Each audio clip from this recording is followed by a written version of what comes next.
Winnipeg Sports Talk Daily with Andrew Hustler Paterson and Michael Remus. What's up, everybody, and welcome to another edition of Winnipeg Sports Talk Daily. Game day edition, Bombers and Stamps tonight, 7:30 p.m. at IG Field. Cannot wait for this one tonight, and hopefully we'll see many of you out at the park tonight. Well over 27,000 a couple days ago.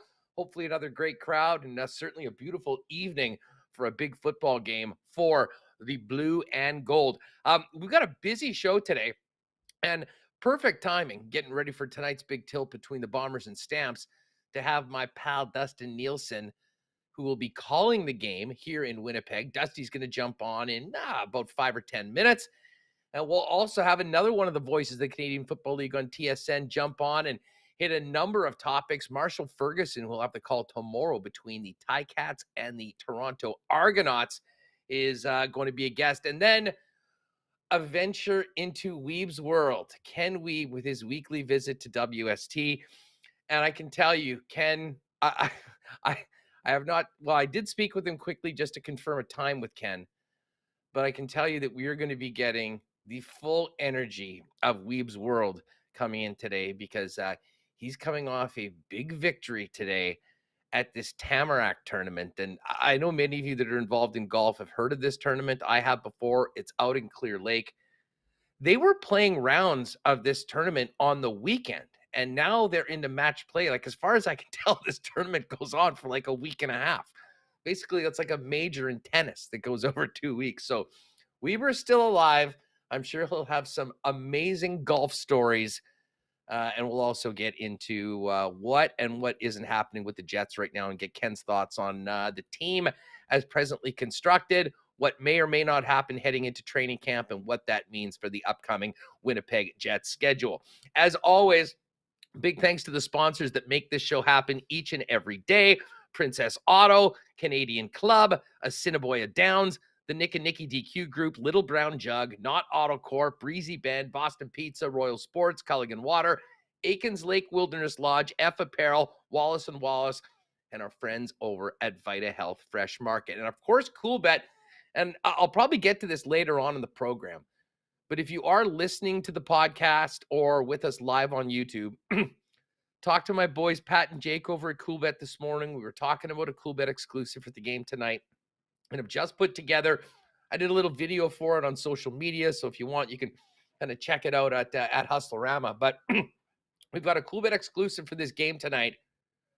And I said earlier, I was very nervous about this point spread. It was 6. It's now 5.5. It's now 5 for the Bombers. I still think that this could be a very close game. I mean, Calgary's been in a lot of close games, certainly against the Bombers earlier this year, including that thriller on July 15th here in Winnipeg. So we're not going to touch the point spread, but we've got the Bombers to win. We have Dalton Schoen to get a touchdown. He's got 5 TDs in his last 4 games and has scored in the last 4.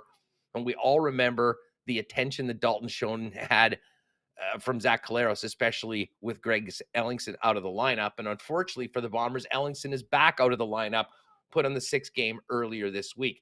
So we're putting in a Dalton Schoen touchdown, and we're going to add Brady Oliveira rush yards over 68.5. And, you know, it's a big story from my perspective going into this game is the play of the offensive line and that run game. I mean, the Bombers, especially without Greg Ellingson, I think would love nothing more than to really establish a very balanced attack. And they did that in the last game in Calgary. You remember Brady Oliveira, after being completely held in check in the first game here in Winnipeg with, I believe, 9 carries on 8 yards or 8 yards on 9 carries.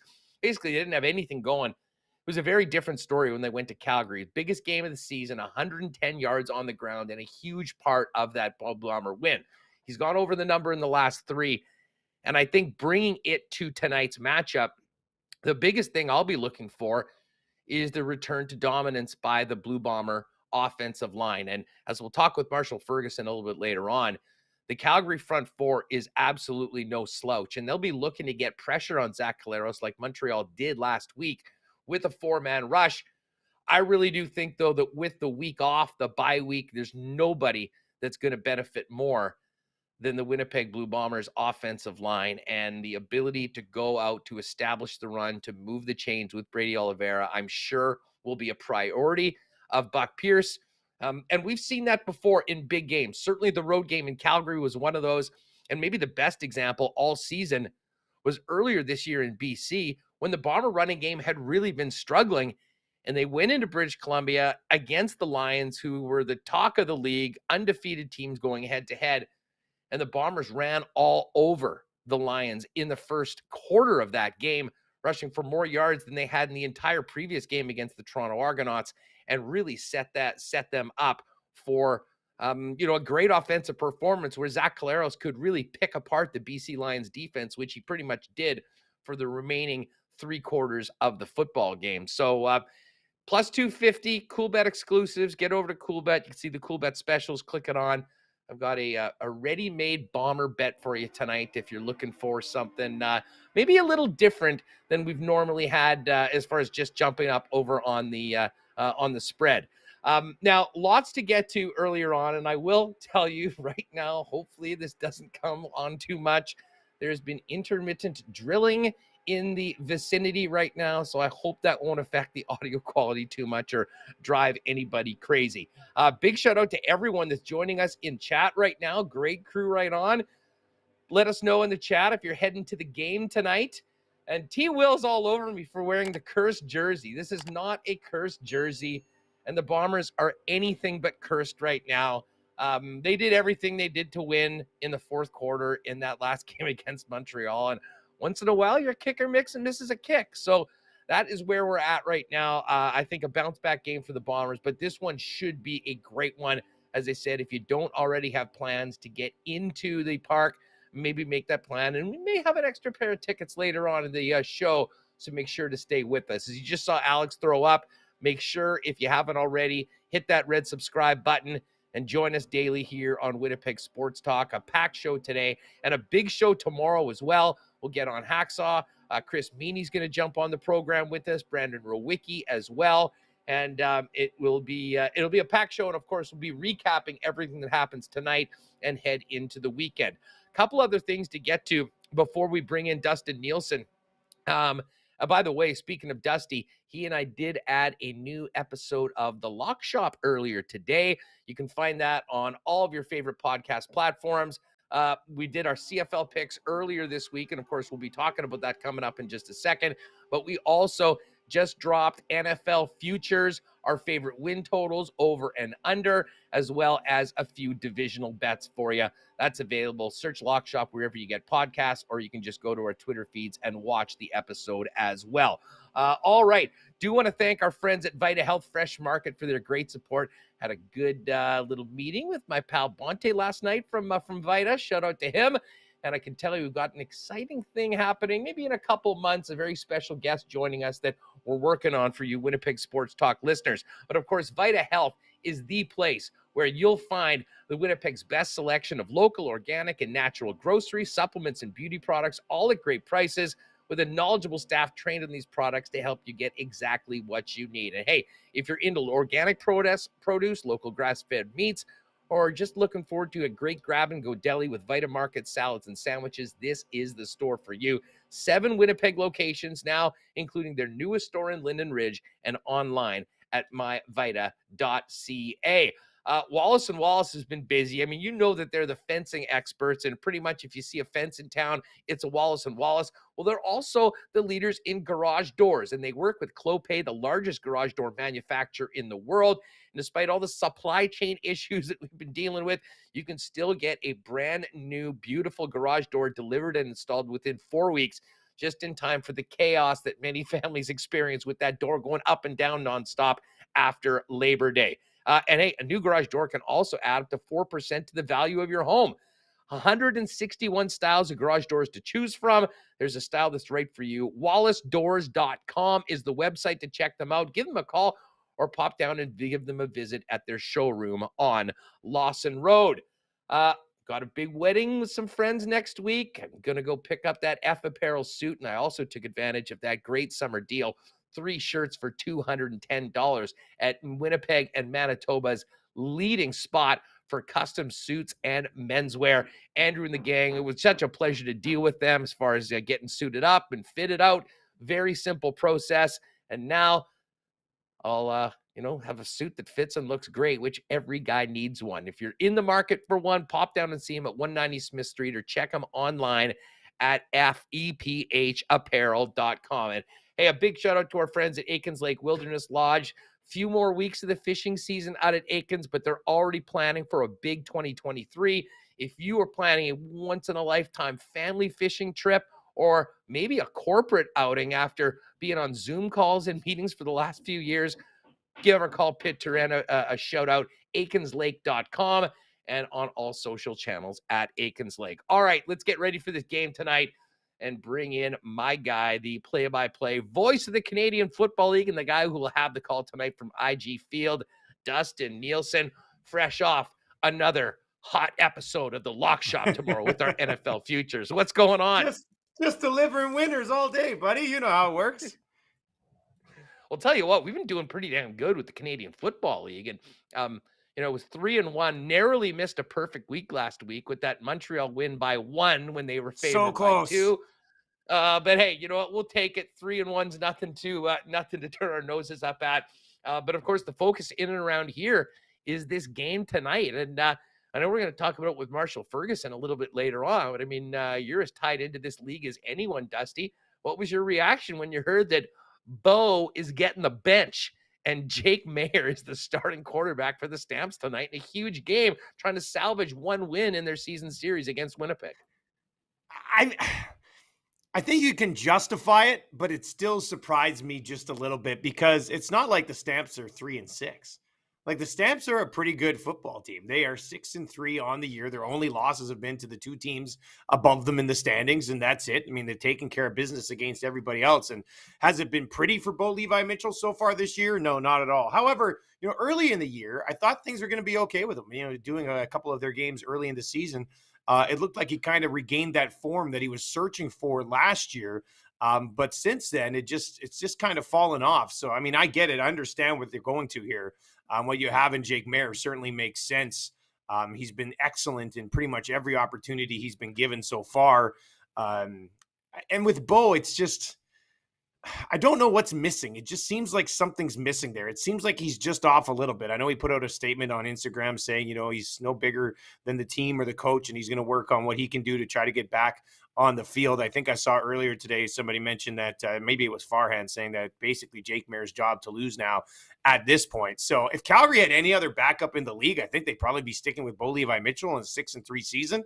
But they've got the best backup in the league. So I can understand why they would do it. It seemed like it's just a matter of time until Jake Maier takes over. Can he hang on to the job is the real question. And, what does it take to get Bo back in there if Jake does struggle a little bit? I know Dickinson in the past has, given quarterbacks an opportunity to make some mistakes and get back out there and go at it again. So, I mean, do we see no matter what, 3 or 4 games for Jake Maier? And then if it doesn't work, they go back to Bo? Maybe. But this was a storyline you kind of thought could happen early coming into this season. When you looked at storylines, like what could happen? Well, this Jake Maier replaced Bo Levi Mitchell. And then early in the season, they were winning. Bo's looking okay. You didn't think it was going to happen yet. Here we are. So Jake has to go up against the Bombers coming off a bye week. Not ideal for him, I don't think. Well, the thing is, I think back to game number 1 of the season. And I remember Dave Dickinson talking after that game, and we came on the show afterwards, and I said, I'm getting the real vibe that we're going to see Jake Maier sooner than later. And then the Calgary Stampeders went out and just won all these games with the exception of their head-to-head matchups against Winnipeg and the BC Lions. So they've been getting the wins, but man, when you break down the quarterback play, and to be honest, I think there's an argument for Bo that he's been the victim more than anyone in the Canadian Football League with some brutal drops. I mean, dude, you called the game here in Winnipeg on the 15th of July that came down with that ridiculous play in the end zone and Kamar Jordan. Kamar Jordan had 4 drops in that game. I mean, the receivers have not helped him out. And, in a lineup that has the likes of Jordan and Beggleton, it is somewhat puzzling. That being said, those guys are going to need to be a lot better regardless of who the quarterback is behind center for Calgary if they want to step to the champs tonight. Well, and that's one of the things with, I'm just looking here. Kamar Jordan so far this year has caught 38 of 69 passes. I've got it on the big board for the game tonight. I've almost got this thing ready to go. Yes. He's at like a 50% catch rate. Now you're telling me that 50% of the balls thrown his way are uncatchable? No, not at all. He hasn't had a touchdown in his last 12 games. Reggie Begelton, who I still think has a ton of ability, he hasn't really done anything from a game-breaking standard that you think you would need for Bo Levi Mitchell to have success. Begelton's been targeted 59 times. He's only caught 38 of those. His best two weapons, well, his number one weapon is probably Malik Henry, who he hasn't had for the last couple of games. So, the receiving core has to do a much better job. Maybe Jake Maier, a younger guy, more zip on the ball. It arrives at a better time. Maybe there's some more accuracy there. Maier was a guy in the offseason that you thought a little bit about, if other teams are looking for quarterbacks, could this be a guy that go pluck? And obviously Calgary wants to hang on with him because he's the succession plan there. But I don't care if it's Bo Levi Mitchell or it's Jake Maier. I think if you ask any of Kamari Jordan or Reggie Begelton, those guys all know they need to be better for this offense. And this is an offense that dropped 40 on the BC Lions. Like, this is a team that was with Bo Levi at quarterback. So this is a team that can score points. I feel like their potential's been held back a little bit by the play of some of these receivers because their running backs, Peyton Logan averages over 6 yards per carry. Kadeem Carey, who they're getting back, averages over 6 yards per carry. And Dedrick Mills, who filled in for Kadeem Carey, averages over 6 yards per carry. So they're running the ball extremely well. Some of these receivers need to start making some catches. Dusty, let me ask you about the Bombers, because you have the most unique access maybe of anybody. I mean, speaking with the coaches and whatnot before the games. What was the call and the conversations with the Bombers this week off a loss and a bye as opposed to the times you chatted with them earlier in the season? I will be honest. I was busy this week. I couldn't make the call. I had an appointment, so I missed the call this week. But I would assume, and I think I can speak to it, not from the call this week, but you're right. I mean, pretty much every single Bombers game I do, 2 days before the game, I'll sit there and I'll chat with the coaches. I'll chat with Zach, and usually we mix in another player. And I can tell you, just from getting to know this team over the last 2 years, Huss, the call this week would have been the same as the call every other week. Like, that's just how they operate. Whether they've won 9 in a row or they've lost one, I guarantee Coach O'Shea would be saying the exact same things he says every other week. And, that loss, as crazy as it was, and what a finish, my God, that was a great game to call. Just thrilling. I can't wait. I mean, I don't know if we get something like that tonight, but that would be amazing as well. Mind you, we had a great finish last time these two teams played, so I guess it's a possibility. But I think overall that loss was a good thing. I mean, for the league, it keeps the Bombers within striking distance. For the Bombers themselves, it's not this thing where you get to 15-0 and everybody's got to get shut down and you kind of go on cruise control the rest of the way. I think it's good to drop a couple along the way here if you're the Winnipeg Blue Bombers, because you're a team that's been there. Like, you get it. You know how to win a title. You're not going to have an unbeaten season. Let's see how this group, because they've told me on those calls a number of times, this is a different group. They're trying to win a Grey Cup with this group. So let's see how this group responds to a loss coming off a bye week. I'm very excited to see what the Bombers bring to the table tonight, buddy, especially without Greg Ellingson again. Yeah, me too as well. Wait, let me just ask you this, because, I mean, you sort of touched on it, those calls. I mean, how would you compare the conversations with Osh and the guys in Winnipeg as opposed to the other teams that you talk to weekly in the CFL? I mean, most of them, and we do, I mean, it's all off the record. Like, we're just kind of doing it so we can get some knowledge for the broadcast. So we're not really diving in with like the hard hitting questions. It's really kind of chat like this, right? Which is great. But the Bombers, it's just steady as she goes, man. The message is always the same. It's always the same. Pretty much every single call, and whether, I take it that way or Glenn or Dunnigan or whoever, it kind of comes back around to the culture, whether it's a new guy with the Bombers or it's an old guy with the Bombers. I think I've chatted with Dalton Schoen probably 3 times this year, and he just talks about how easy it was to fit in here, which it's pretty impressive, because I don't know how easy it is to slide in and fit in on a championship team, maybe in some other leagues. But the Bombers have done a great job, not only allowing those guys to fit in, but getting them into major roles. Like, look at Nichols and Alford last year, right? You're coming in, you're joining a Grey Cup champion, and they were amazing. Look at Rutledge this year on that defense right next to Big Hill. I mean, stepping in to a Grey Cup champion, and obviously Schoen's a guy that we've talked about a ton this year. So they just have the ability to find these guys, and all these guys talk about how easy it is to fit in. I mean, the degree of conversation varies from, it's different talking to a team that's 9-1 as opposed to a team that's 3-7 or something like that. But it's been easy chats with the Bombers. Let's just say that. Well, you are right. I mean, it absolutely is business as usual for the Winnipeg Blue Bombers, and those calls aren't very different. And even after the loss against Montreal, Mike O'Shea said many of the same things. We weren't good enough. And although I do look back at that game, I mean, they had the 100-yard drive in the fourth quarter. They had that what should have been the game-winning drive. They did so many of the same things that they'd done before. What was different, though, is Zach Collaros was really running. Montreal's front four did a great job at getting to him. And I don't know about you, I'm looking forward to seeing what Brady Oliveira can do in the backfield. They've really tried to run the football against top teams. They didn't do it in the first game against Calgary. They did it very well on the road against Calgary in their last time out. And that was, of course, in a game without Greg Ellingson. But I do think that week off for the Bomber offensive line will be the biggest benefit, maybe the biggest area they benefit from having that week off because of how much football they played in such a short period of time with no bye weeks through their first 10 games. Yeah, it'll certainly help. And Brady Oliveira has been, and he talked about it, I guess, probably 2 or 3 weeks ago. He decided that he had to stop being something that he's not and just get back to, stop trying to be Andrew Harris, just get back to being Brady Oliveira. And, his yards per carry have gone up from like 3.5 for the first 5 or 6 games of the year. He's now sitting at 4.5. He's got 3 touchdowns on the season. He's coming off that game in that loss. He was 108 total yards of offense between 80 some on the ground and a couple of catches through the air as well. Offensively, without Ellingson, Schoen obviously is a stud. Wolotarski's had a pretty nice season so far. I'd still like to see some more. I thought Rasheed Bailey was kind of going to be that breakout star this year in the Canadian Football League, and he's getting targeted quite a bit, but he's just not putting up very big numbers.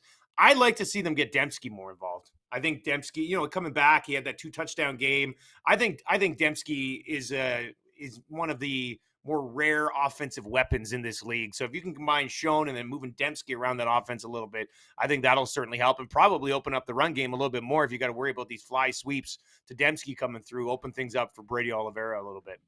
Well, and Dembski, I'm sure will be targeted more by Zach Collaros tonight.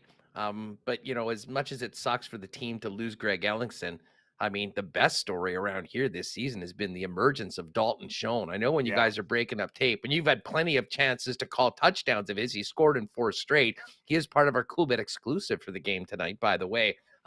What an unbelievable start to his CFL career, and what a huge boost he's been for the Blue Bombers, who I think with the loss of Kenny Lawler and Darvin Adams, there was a lot more expected of guys like Bailey and like Wolotarski who have been fine. But it's been shown that's been the breakout star of this Bomber offense so far this season and looks to continue that tonight as the number 1 without Ellingson available.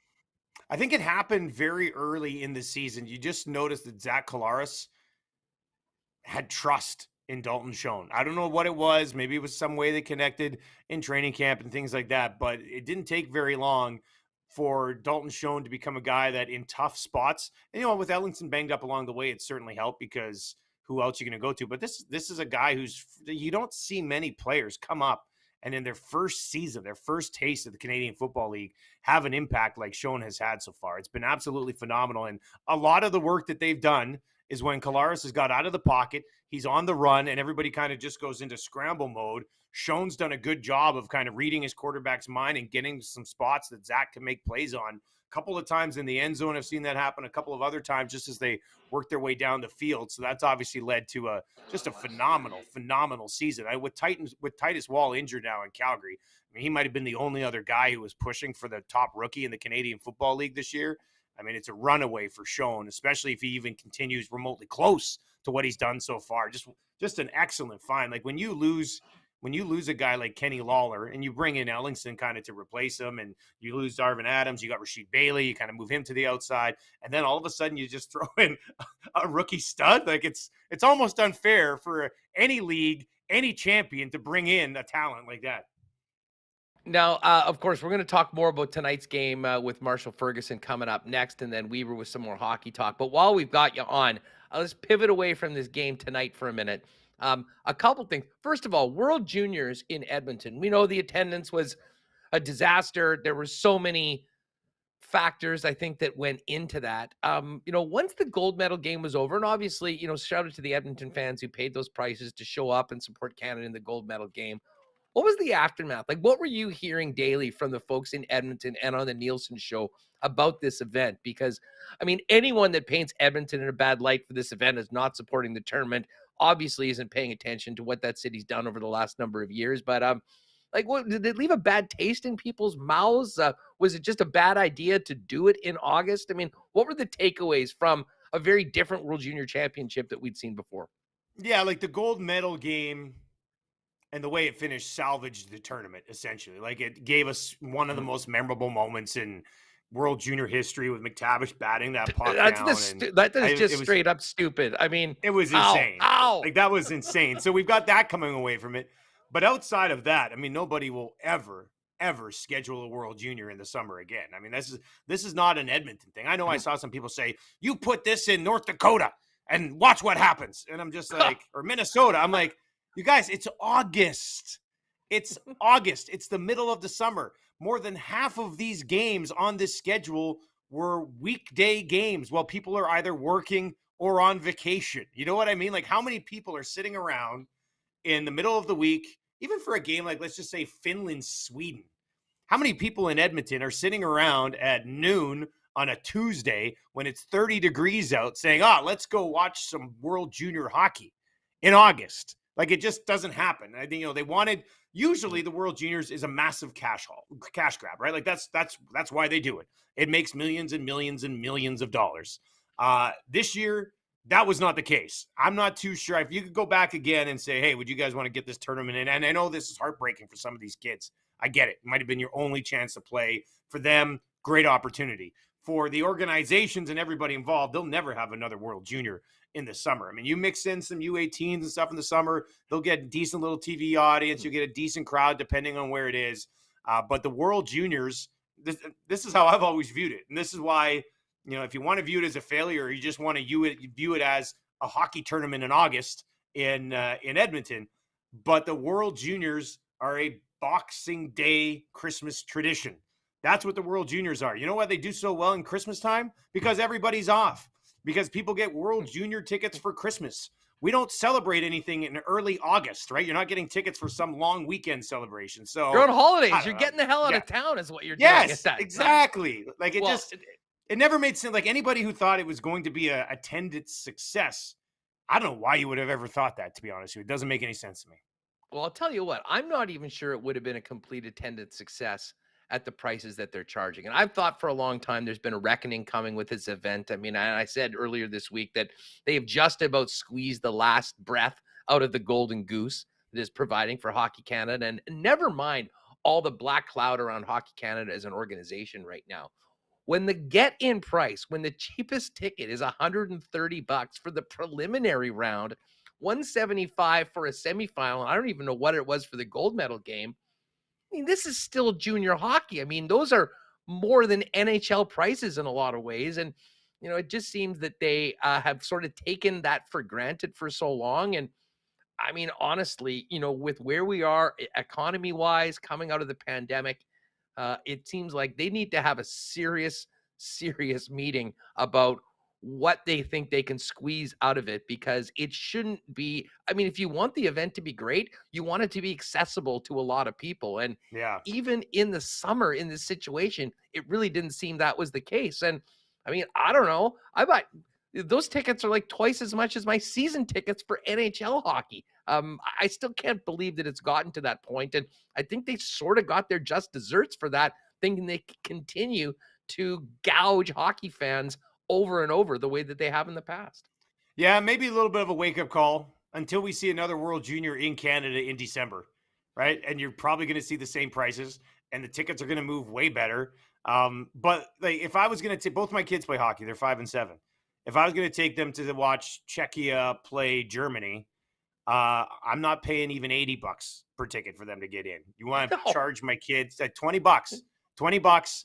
The building's half empty anyway. Like, get some people in there, create an atmosphere, not just for the look on television, but for the kids playing the game. Like, and we always forget, like, in World Juniors, like, these guys are still kids. Like, it's cool. It's a great experience for them. And you'd like to, I mean, I think for a few of those Czech games, it was just old Laddie Schmid sitting there by himself in the stands in Edmonton trying to cheer them on, because that's where he set up shop now. But Yeah, you know what? Lesson learned. Don't have another one in the summer.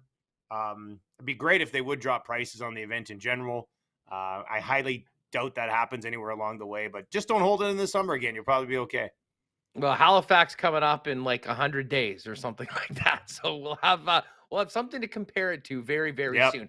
Hey, staying with hockey, I have to admit I've been very intrigued. I mean, we've been sitting around here in Winnipeg waiting for something to happen with the Jets for the better part of the summer, and we are still waiting. Very different offseason for the Edmonton Oilers, and I know how excited people are about the moves that they've made, but what do we make about all this Patrick Kane talk? Is this just sort of Is this real? Is this something the Oilers are really considering? And I mean, to get a guy with that much of a salary, he's making $10.5 million. I mean, I haven't wrapped my head around how this trade could even work, but you're probably bringing in multiple teams to cap salary. And listen, for a player like Patrick Kane, even for 1 year, it would be a pretty big cost for the Oilers that I think might really hamstring them. Make them hamstrung later on in the year. I mean, what's the word around? I'm sure there's a lot of people that are all fired up for it, but is this even based in reality from where you're coming from? Prior to the season, no. Deadline, maybe. A few things here. Tom Gazzola, who does the Oil Stream with me, subscribe today on all your podcasting platforms. He's still got some pretty good connections. He used to work at the Oilers. And he said multiple times, basically before we start every episode of the Oil Stream, we have to go. And just so you know, from what Tommy has heard, the Oilers have had inner discussions where they go, is that something we could look at? Yeah, maybe. Have they reached out and put out an offer for Patrick Kane? From what Tommy said, from what he's heard, and he's nailed a lot of things along the way, the answer to that is no. I think I saw Sarah Volley today say that Pat Kane doesn't even really want to get moved until the trade deadline anyway. But you should see some of the creative ways people are trying to get Patrick Kane to Edmonton. Essentially, it's Chicago has to retain half, and then they also have to take on Fogle or Jesse Puljujarvi because that's $3 million. And then the Oilers will have to give them a first-round pick and a couple of prospects, and then Chicago has to send Kane to Arizona. Then Arizona has to retain half. The Oilers have to give Arizona a pick to retain half. And then yada, yada, yada, Pat Kane's an Edmonton Oiler for a $2.7 million cap hit. And they still lose in the playoffs 7-6. So, think about of all the teams of the world that need an elite forward, the Edmonton Oilers aren't one of them. They've got two of the best 1-2 punch down the middle in the entire National Hockey League. If you put them together, they're the best line in the National Hockey League. You got Zach Hyman, who's not playing in your top six. You've got Evander Kane, who's not playing in your top six and could possibly score 35 or 40 goals for them this year. And then you got two younger guys, at least one younger guy on the right side of Yamamoto that everybody seems to love. So I've said it multiple times on the Oil Stream or the Nielsen Show or wherever. I think they should keep their assets and add a defenseman prior to the deadline and try to allow less than 3.5 goals per game in the playoffs like they allowed last year. Because they're going to score goals. We know they're going to score goals. But they haven't proven they can keep them out. The blue line's essentially the same as it was last year, except without Duncan Keith. And Jack Campbell's in, and Jack Campbell still has to prove it to a lot of people. So I just don't know. I don't think we can get away from this talk, though, man. I'm going to be talking Patrick Kane for the next 8 months. Just in a dream world, I have been thinking about what a McDavid, Kane, and Kane line would look like. And it would be absolutely lethal offensively. It might also be lethal in their own end in the wrong way. But if you give up a ton, but score twice as much, that's still a ton of a positive effect for it. But I'm with you. I just think that is, even if it's a consideration, it's at the deadline, it's at the end of the season. And I think from the Oilers' perspective, they still have, and this is something that we're talking here in Winnipeg, there's a number of teams that need to move a player or two. There's real salary cap implications for about a third of the league right now that need to get under it. And we've been waiting to see whether the Jets' limited cap space could be used to somewhat weaponize to, give a team a break and maybe get a big, better player. The Oilers right now, never mind adding a guy like Patrick Kane. They still need to figure out how they're getting everyone under the cap and who might be not an Oiler by the time they drop the puck on the season. Yeah, which is another reason why I think this discussion is just insane. You've got one of the forwards out there with the highest cap hit in the league, and people are like, ooh, bring him to Edmonton. I'm like, you can't even afford Ryan McLeod right now, who's an RFA. So like they have to move something out or get a little bit creative with the cap or go with that old 21-man roster thing to start the year and try to manipulate it. So that's like other people. Yesterday, I was getting texts when Vegas signed Phil Kessel. They're like, oh, man, I thought Kessel was coming to the Oilers. It's just like, how? Like, financially, it's not possible right now. So, and then they put themselves in a spot where, people know that they're up against it. This goes for any team at the cap. Nobody's doing you a favor. Like, if you want to move Puljujärvi or Foegele or something to clear the cap hit to sign Phil Kessel, it's going to cost you something of significance because teams know you have to do it. It's not an ideal bargaining position to be in. I'll say that. No, exactly. And I mean, all we need to do is look at some of the other moves this year. I mean, including Pacioretty, who of course is now out for long term. But I mean, when you're moving a guy that scored at that rate, that only has 1 year, it's not like you're committing to a huge cap hit for a number of years that's getting traded for absolutely nothing. You're right. I mean, even players that would definitely have value to a lot of teams, like a Puljujärvi or even a Foegele, it's much easier said than done right now. And I think that's sort of part of the reason why things seem to be in a standstill. And to be honest, the Jets as an organization, move-wise, have seemed to be almost paralyzed lately. One would hope that Kevin Cheveldayoff is being as patient as possible and will strike when he can get the absolute best deal. But there's a lot of teams that have needs. And I don't know, should we be expecting when training camps open to have another series of moves in and around the league? Because if we thought that they were going to happen in August, it really hasn't been. And there's still a ton of free agents out there that haven't been signed. Yeah, I would think we might see more PTOs this year than usual. I mean, just guys come in, try to earn a job essentially at this point. I know there's been some talk here, which is much more legitimate than the Patrick Kane talk, but Sam Gagner, right? Sam Gagner back for a third stint, played at like 830,000 last year. His wife's from Edmonton. He'd be a bottom six guy, had 31 points last year, double-digit goals with the Detroit Red Wings, penalty killed for them. There are dozens of Sam Gagners kicking around the National Hockey League right now looking for contracts, right? Which comes back around to the whole, why would somebody trade something or even bring in Warren Foegele, let's say, for example, from the Oilers? And I don't mind Foegele. I'm just using him as an example. He's over $2 million. Why would you go out, allow the Oilers to move him for over $2 million when you can go to just pick somebody off the pile who's really not that much worse or even maybe at the same level of Foegele, and they have no other options. There's no job there for him. You pay him $900,000 and you get that player for, a third of what you'd be paying for some of these other guys that these teams are looking to move. So, I mean, there will be an opportunity for some teams who have the cap space to, I think, really get some players on some good value deals because they're not going to have anywhere else to go. But for these teams right up against it, man, it's PTOs and that's it. And I still don't know how some of those would fit in if you actually want to sign them to a contract. Quick one on the way out. You mentioned Jesse Puljujärvi. He's a player that I think a lot of fans would have interest in adding into the mix. What are the chances that he's an Oiler on opening night? I think a lot better now than, month and a half, 2 months ago. Yeah. I think for a long time, many of us thought that something was going to get done. There was, it wasn't just local. I mean, it was national. They made it well aware that the Edmonton Oilers were willing to move Jesse Puljujärvi. And what we were told is that Puljujärvi was not pushing to get out, but, open to a fresh start if they could find him one. That hasn't really popped up just yet. They bring him back on a 1-year deal.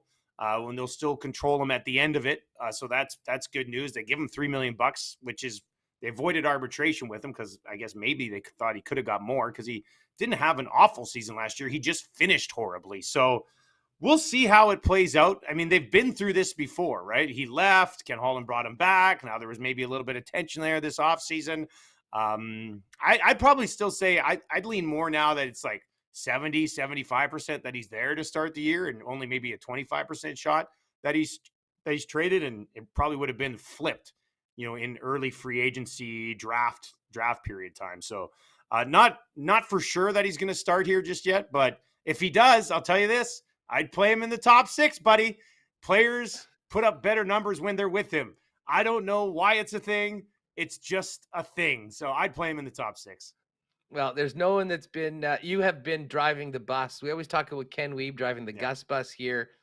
The president of the Jesse Puljujärvi fan club right there, Dustin Nielsen. You can catch him in mornings, when he's not doing CFL games. in Edmonton on TSN 1260. And a little tease for folks that enjoy our content together on the Lock Shop. Big things coming in September, much more Lock Shop content. And we got a new episode that we canned out this morning doing some NFL futures. So folks, make sure to check that out wherever you get your podcasts. And we'll be cranking out a YouTube channel as well. So you can pop over from WST, get all the Lock Shop content whenever you need it. Have a great call tonight, man, and an awesome weekend. Thanks for doing this. And looking forward to a very busy week for us next week as we get into September. Enjoy the game, buddy. Thanks for having me. Enjoy the rest of your show. Should be a good one. There it is, the voice of tonight's game between the Stamps and Bombers, my guy, Dustin Nielsen. Follow him on Twitter at NielsenTSN1260. And you can go there, too, to check out today's episode of The Lock Shop, talking NFL futures, win totals, over-unders, and a few of our favorite picks to win divisions coming up this year in the National Football League. All right, Ken Wiebe will join us a little later on to talk a little bit more about the Jets offseason and take a look ahead into September, which, believe it or not, is next week. But right now, before we bring in Marshall Ferguson for a little bit more talk on the pigskin angle, let's give a big thanks to our friends at Culligan Water for their great support of Winnipeg Sports Talk. Culligan, the water experts in Winnipeg and Southern Manitoba, family-owned for over 65 years. With water softeners, filters, bottled water coolers, whole home systems, drinking water systems, and citywide water delivery services, as well as commercial and industrial water products and solutions. Pop down and see him at 1200 Sargent Avenue or give him a call at 694-5180. And you can check out everything Culligan can do for you and your family or your business online at drinkculligan.com. Hey, Bomber game tonight. You're seeing I'm wearing the new jersey today for the show. If you need a jersey, a hat, a hoodie, stop on down at Royal Sports on the way to the game at 750 Pembina Highway with an amazing selection of Blue Bomber gear. But it doesn't just stop there. Thousands and thousands of pieces of Winnipeg Jets merchandise for the upcoming season, and the biggest and best selection of NFL gear in town as well, as we get ready for NFL kickoff on September the 8th. And of course, Royal is also the hockey superstore in town. Whatever your hockey needs are, Royal's there for you. Also, bikes, soccer, softball, baseball, fitness, and tons of cool stuff on the Kings Skate, Snow, and Surf side. Pop down and see him, 750 Pembina Highway. Follow him on Instagram at Royal Sports Pembina for the latest merchandise drops and sale information. And keep an eye out for another world-famous Royal tent sale coming up in September. Hey, if you're not going to the game tonight, no better spot to hook up with the gang and watch the game than your local Boston Pizza. Of course, Boston Pizza will have the Bombers and Stamps on all the big screens with full sound and great game day specials as well for you. On a delivery side, if you're staying at home, check out those game day deals and order online at bostonpizza.com. And keep an eye out for some great promos going into NFL season, including a couple trips to Vegas to see the Raiders, courtesy of Boston Pizza. And hey, listen, before we get to Marshall Ferguson, we always do our golf updates for Breezy Bend. And the Tour Championship's going on right now.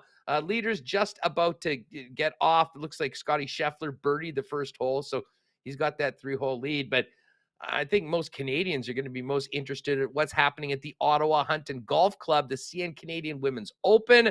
A couple Canadians on the leaderboard early, but all eyes on Brooke Henderson, who has just teed off, and it looks like Brooke is 2 under par through 5 holes. The leaders are 6 under is the leader, and a group at 5. So a great start for Brooke at the CN Canadian Women's Open. If you are looking for a great home for you and your family on the golf course at one of Winnipeg's top private courses, consider Breezy Bend Country Club. Talk to Corey Johnson at the club about getting on the waiting list for next year, or find out more on everything awaiting for you at Breezy online at breezybend.ca. All right, Puck Talk with Ken Wiebe a little later on. Right now, though, let's welcome in another TSN CFL voice, Marshall Ferguson, right now on Winnipeg Sports Talk. All right, well, tonight, of course, the Bombers and the Stamps go at it in the final Thursday night football game of the year. Where did the summer go? And to break it down and talk about the entire week coming up in the CFL and maybe more, our guy Marshall Ferguson, who will be calling tomorrow's Argos Ticats game, 6:30 Winnipeg time on TSN. Marsh, what's going on? Great to have you back on the show. Are we live? Are we live right now? We've been sitting here laughing and having fun for 10 minutes. I didn't know if we were live or what are we doing here, sir? We're actually doing a segment now, okay? It is go time. It is go time. Great to have you on the show. And hey, I have to say, there's so much going on around the Canadian Football League. And before we get to tonight's game, you are a Canadian quarterback yourself. I mean, you've done some great work on Twitter and on the broadcast talking about Nate Rourke. What a loss for the league, not just the BC Lions. What did you make of just what that means, not just for BC, but for the greatest story in the 3-down game with him being out? And fingers crossed we'll get to see him before the end of the season. Yeah, it's such a strange injury, isn't it? Like I just saw Matt Corral, the idea of an NFL quarterback, young guy coming out and him being done for the entire NFL season. And it's like they're barely just getting going in the preseason here. Obviously, they're 14 days away from kickoff. So it's to see him go down with a Liz Frank, and then to hear that Nathan has a Liz Frank, and then to see that in the same timeline is not great. And the one thing I am thankful for is that Garrett Marino wasn't the reason why Nathan Rourke is done for the season, because I don't think I would have been able to process or handle the pain that would have come if those two would have been coming together, causing this type of frustration. But yeah, it's super, I think, frustrating for me in a couple of different levels. And obviously, like beyond my frustration, like who gives a damn about my frustration? I'm worried about his health, his long-term career, his ability to make a living doing this, his ability to maintain the same level of play once he comes back, regardless of where he's playing. So I'll say all that on the front end, but then it's like every week I track every throw of every game from every quarterback. And we have a situation right now in the Canadian Football League where I think I saw Derek Taylor tweet this out the other day from CJOB that if you take out Collaros and Rourke this year, it's like 50 touchdowns and 53 interceptions. Like to have a 1-to-1 ratio of every quarterback not named Rourke or Collaros is, I'm not saying that quarterback play around the league is bad. What I'm saying is it's a combination of a lot of factors where every week when I'm watching the Riders and even at times the Bombers play, and it's like same. It's the same offense. We're going to play action and flip it to the flats. And then twice a game, we're going to have a jet sweep. And then on first down, we're going to be a little bit more run heavy. And then overall, we're going to have a 70-30 pass to run split. And then we're going to work a couple of in-breaking routes on, second down. And it's like everybody's doing the same stuff. And what was so refreshing for me wasn't even that he's Canadian. Wasn't even that he's a fresh name or a fresh face. He was playing the game differently, and Jordan McSimic was crafting the game differently for Nathan Rourke to the point where I don't think people realize this when they say that he was destination viewing, or people in the East saying, I don't usually stay up until 10 p.m. for kickoff in Vancouver, but I was doing it because I needed to watch that guy play.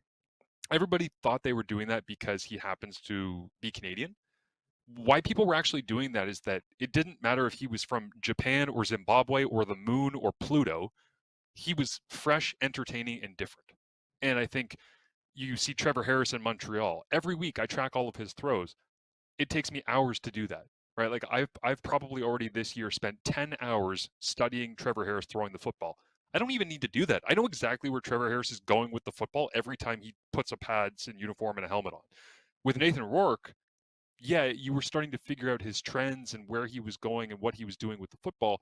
But then once in a while, he'd just be like, screw it. I'm going to take a 3-yard quarterback sneak in week 4 against the Ottawa Redblacks to the house because I'm faster than everybody on top of having a great arm and a great mind. So the frustration for me is very much that he was fresh, different, fun. He brought energy to the Canadian Football League, and he's going to be missed. There's absolutely no doubt. He's going to be missed, and I hope that Michael O'Connor plays to the level that I think he can because he's a very good quarterback in his own right.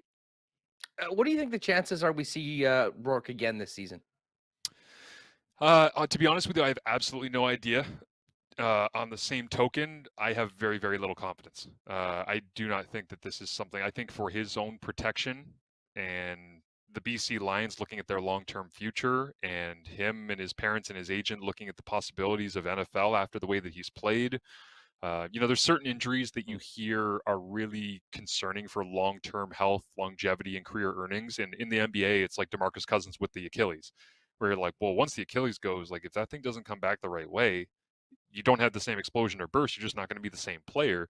There's a couple of different articles I read this week on players in professional football who have the Liz Frank, where it's like, if you do not handle this correctly and you try to rush a guy back and you hurt it again in short order, kind of like the idea of a concussion, right? It's like if you have a concussion, that's bad. If you have a concussion when you're recovering from a concussion, that's really bad. Like that is hugely detrimental, because that's just the way our bodies are wired. Is if you're injured, fully recover before you put yourself at risk once again.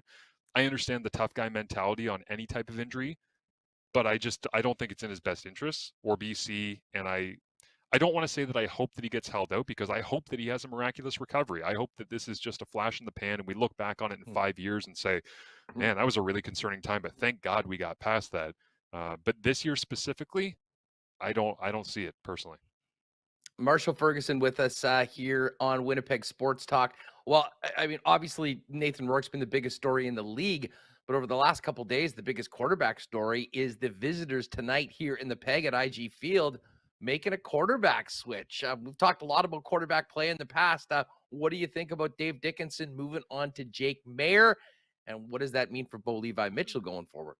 What the hell happened in week 11? Like it was funny because I track all these targets, and I put together these target charts on CFL.ca every Tuesday if you want to check them out and see where your favorite quarterback was putting the football and how he fared. And this week I was putting together, okay, who had meaningful throws this week? Like not garbage time where he comes in and goes 1 of 3, because I'm not going to make a chart for that guy. I was like, who actually went into the game and was running the offense when there was still a game to be played? I had to put together 12 target charts this week. Like this is a 9-team league, and I had to basically study 12 quarterbacks. And as I realized that, I'm like, okay, this is going to take a little bit longer than usual, because there were more guys that played, and there's some guys I don't really have that much background or information on, including Mason Fine, who, again, the book is completely out on him, but they're going back to Cody Fajardo this week. In Toronto, I don't think we've heard the last of Chad Kelly. Like, I think that they're going to continue to work him in, whether it be with first down running packages or expanding his ability to be involved in the throwing game, or keeping him on the field after a short yardage sneak to let him run the base offense.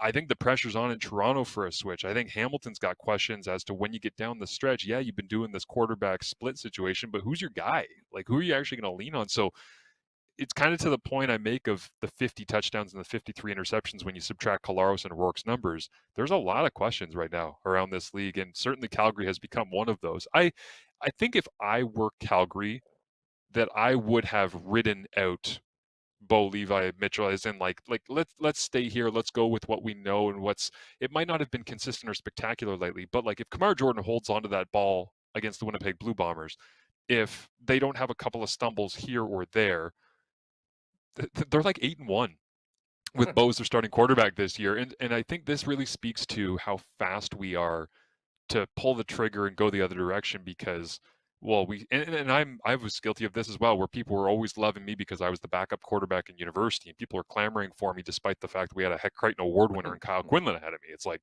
why do you guys want me to play? Oh, we think you got such great potential. Well, potential just means you haven't done anything yet. And I understand that Jake Maier has come in and operated the offense and all the rest, but again, to the entertainment value of the average fan who doesn't study this stuff the way that I do, the fact is that Jake Maier is very similar to Trevor Harris, is very similar to Nick Arbuckle when he was the backup in Calgary and came in and ran a system offense and was able to dink and dunk and make his way down the field. And like, everybody's running all this stuff. When I talked to Jalen Philpott last week before I called the Calgary-Toronto game, he said, the reason I love being a receiver for Bo Levi Mitchell, you're live on every play. Like, it does not matter what position you're playing, what your route is.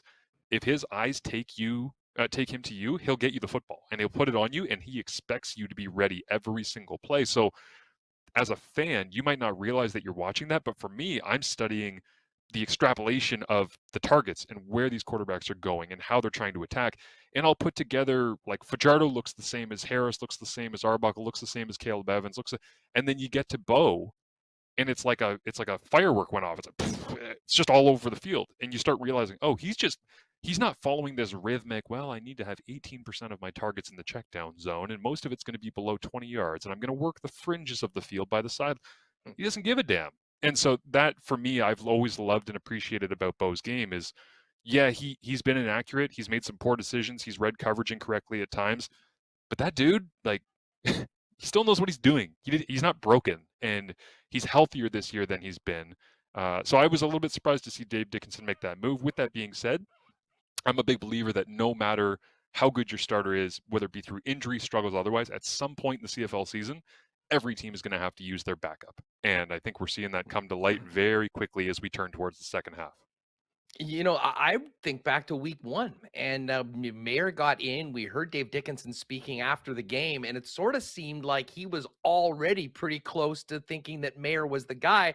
And as you mentioned, they've gone out and beaten everybody except the Bombers and the Lions so far this season. We're getting the results, albeit not behind spectacular numbers in quarterback play. Right. What do you think it was about last week, his performance, that got him the start this week? And from a Bomber perspective, defensively, how different are the Calgary Stampeders with the Jake Maier as opposed to Bo Levi Mitchell, who we're used to seeing under center? I think if you're a defensive back and you hear that Jake Maier's starting, you're thankful. And I think that speaks to exactly what I'm talking about, which is that, like, Bo might not be the most consistent guy in the world right now. He might be missing some. He might be misreading some coverages. But all it takes is one, man. Like, Hustler, you know this. Like, in the CFL, it takes one play. Like, hell, the Calgary Stampeders lost the 2017 Grey Cup because Devere Posey had a 100-yard touchdown and there was a fumble return for a touchdown.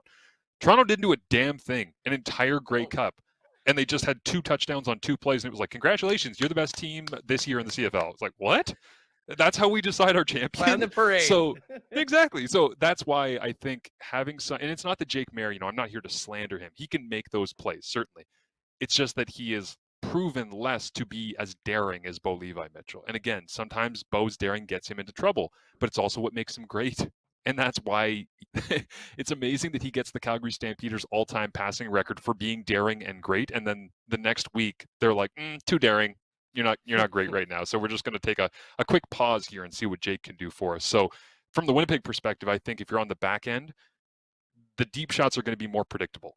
I think that's the first thing. And also, Calgary really hasn't been that vertical in the last month or so of the season, I would say. So I think that plays into it as well. If I am the Calgary Stampeders and I'm trying to figure out like how I'm going to run this offense through and what to expect from Jake Maier, their system is very sound. And I say this with great confidence because I was there in training camp in 2013 as part of the then CFL internship program with quarterbacks.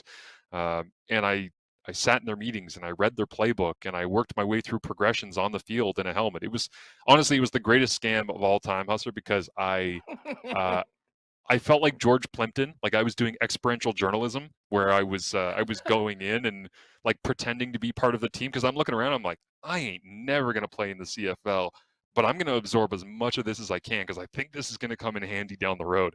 So I spent 2 weeks just wandering around with guys thinking I was a legitimate football player and just like nodding and smiling and being like, definitely here to make the team, really want to be a Stamp. And I was like, God, no, I'm not going to do that. So I was there in the room with Kevin Glenn, Drew Tate, Bo Levi Mitchell. And we were going through reads every day and working through things on the field and all the rest. And I got a sense for the personality and what that playbook is about and how specific it is of where you got to be, when you got to be, the adjustments on routes. And that's why Bo has been so successful in that offense, is that he's able to see the big picture, know that offense backwards and forwards.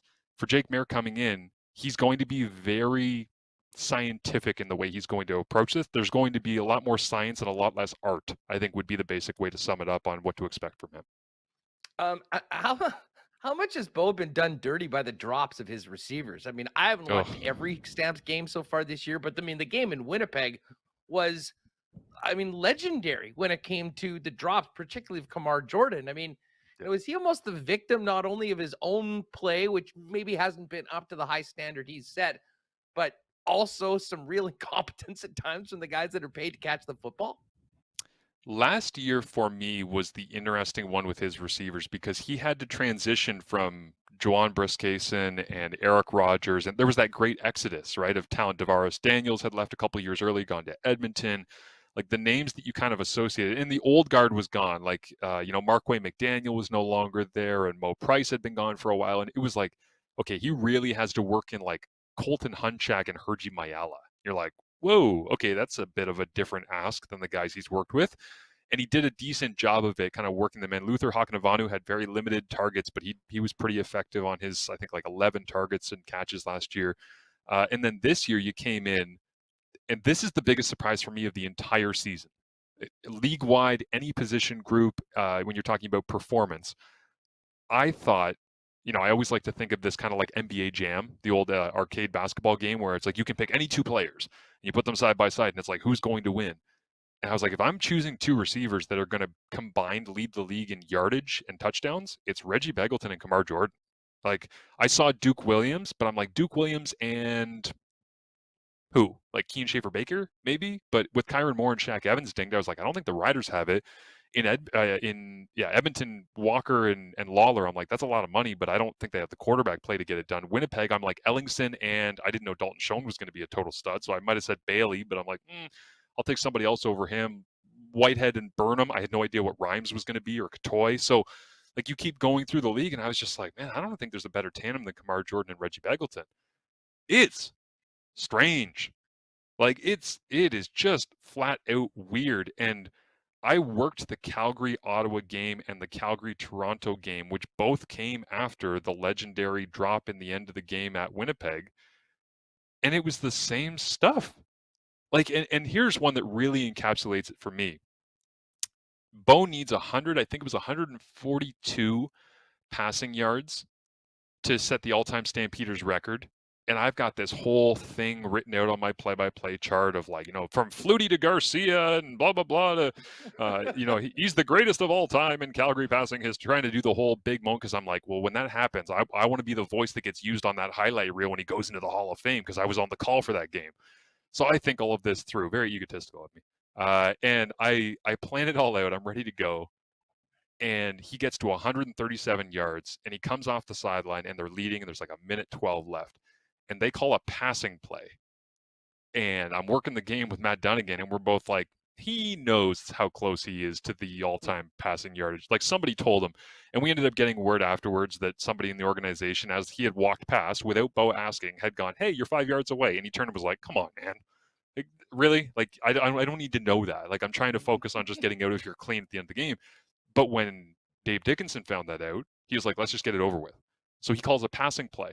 It's a little check down over the middle to Kamar Jordan. It's a pass that Bo can complete in his sleep since he was 10 years old. Throws it to Kamar Jordan, bounces off his hands, gets hit, falls to the turf, incomplete. Stops the clock, and now they have to punt from their own end zone.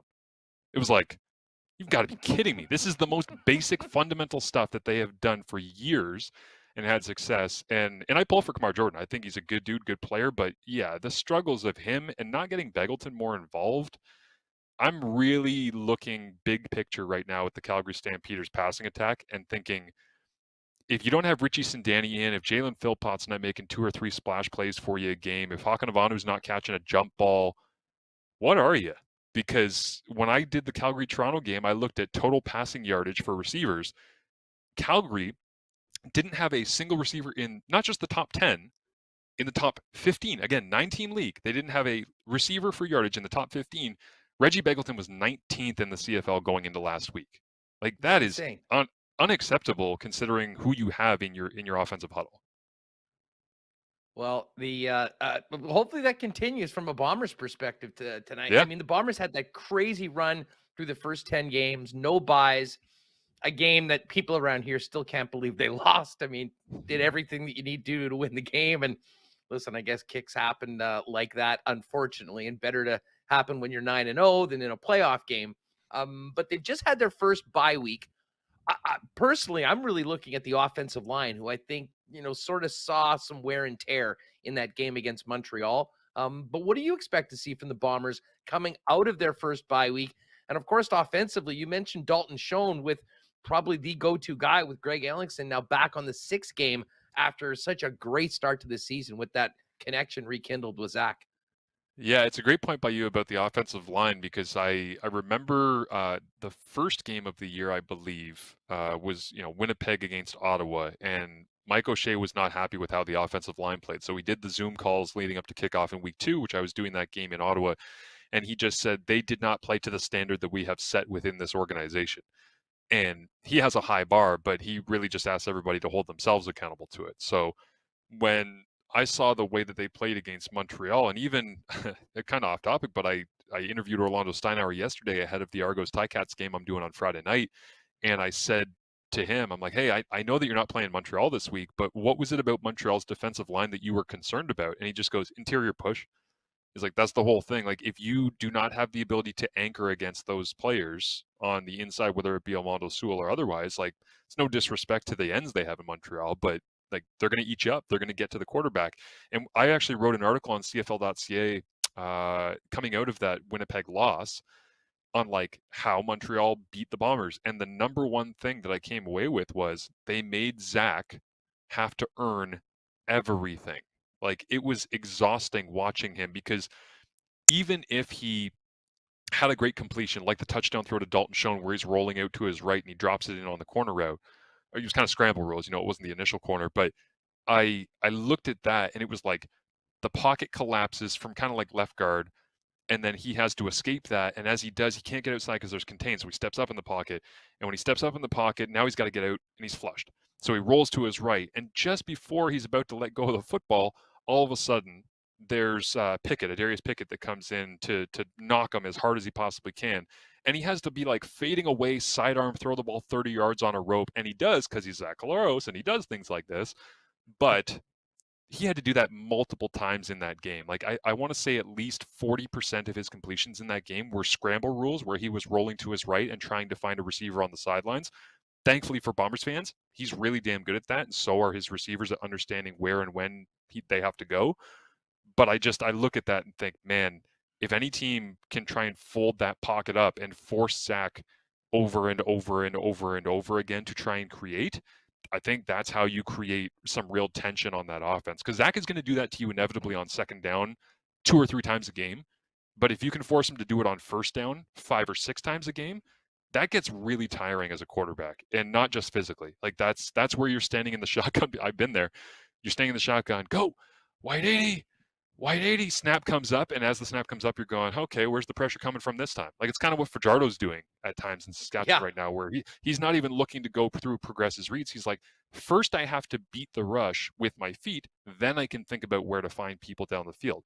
I think that's a real concern right now for Winnipeg, because like O'Shea said in week 1, they pride themselves on a standard of play. The Montreal game was not good enough. Bye week to think about it.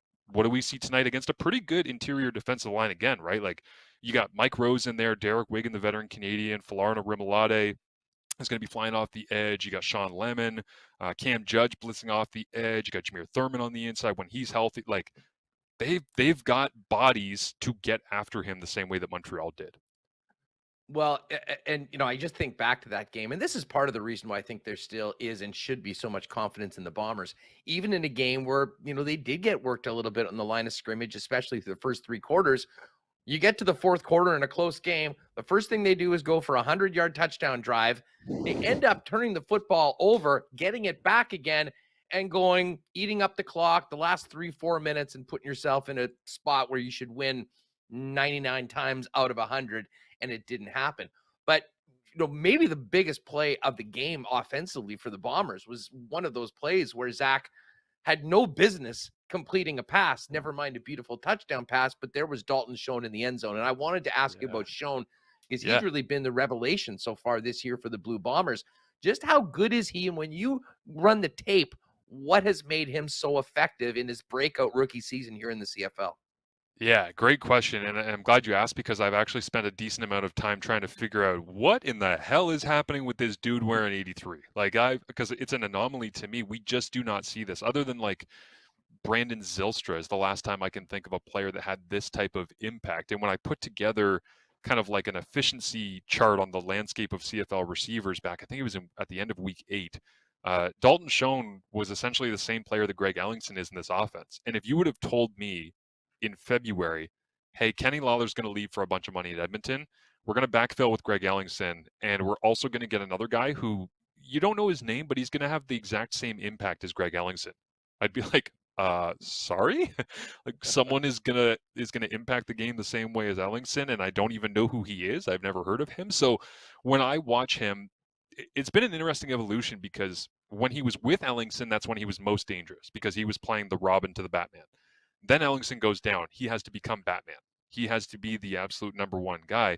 And there was a bit of an adjustment period, but the game in Edmonton where he caught the deep crossing route and then ran away from Duron Carter and went and scored a touchdown, that was just him naturally being a playmaker against a defense that's really struggling. After that Edmonton game, when I would watch him, I would see he's struggling to get separation a little bit in some of these games. So Zach's kind of working some of the other targets. Like Wolotarski's targets went up a little bit. Bailey got a couple more here and there. They worked in the running game with Oliveira, who's really come to life. And then now you're seeing in the last couple of weeks, like, oh, he's back. And this is the natural kind of ebb and flow of a CFL rookie figuring out timing and spacing and concepts. When you switch to the second half of the season, I've heard Milt Stiegel talk about this before, where he said it took me a year and a half in the CFL to figure out how we were running everything and how it should operate against defenses in the Canadian Football League. Schoen figured it out really quickly, but then they adjusted to him. Well, the answer has been that now he's had to readjust. The good news is for Bombers fans, he's doing it. And a big part of it that I think is really the X factor here for why Winnipeg's offense is so damn dangerous, regardless of what's happening on like first down production or second down conversion rate or score zone efficiency, is that when things break down, Zach has as much faith in finding Dalton Schoen and knowing exactly where he's going in open space as anybody that I think Zach has ever played with. And that's saying something, because that Zach has been very, very good for a long time at figuring out where receivers are going and putting them in the best spot possible. These two guys somehow, and I don't really understand it, they have the same brain. Like, as soon as Zach steps up in the pocket, it's like Schoen knows that, oh, Zach's running out of time. I need to run to this exact spot because that's where he always needs me. Oh, look, it's a completion for 25 yards. We move the sticks and let's go Bombers. Like, that's pretty special. That's what I see, is that even if he doesn't win on the initial route, his understanding of concepts is getting better. And his ability to understand when Zach needs his help and exactly the type of help Zach needs, that's elite level stuff. And that will pay off down the stretch. Like, it's going to be funny when we get to a West Final or a Grey Cup, if the Bombers are all, make it all the way to the final game, where Zach breaks out of the pocket, rolls to his right.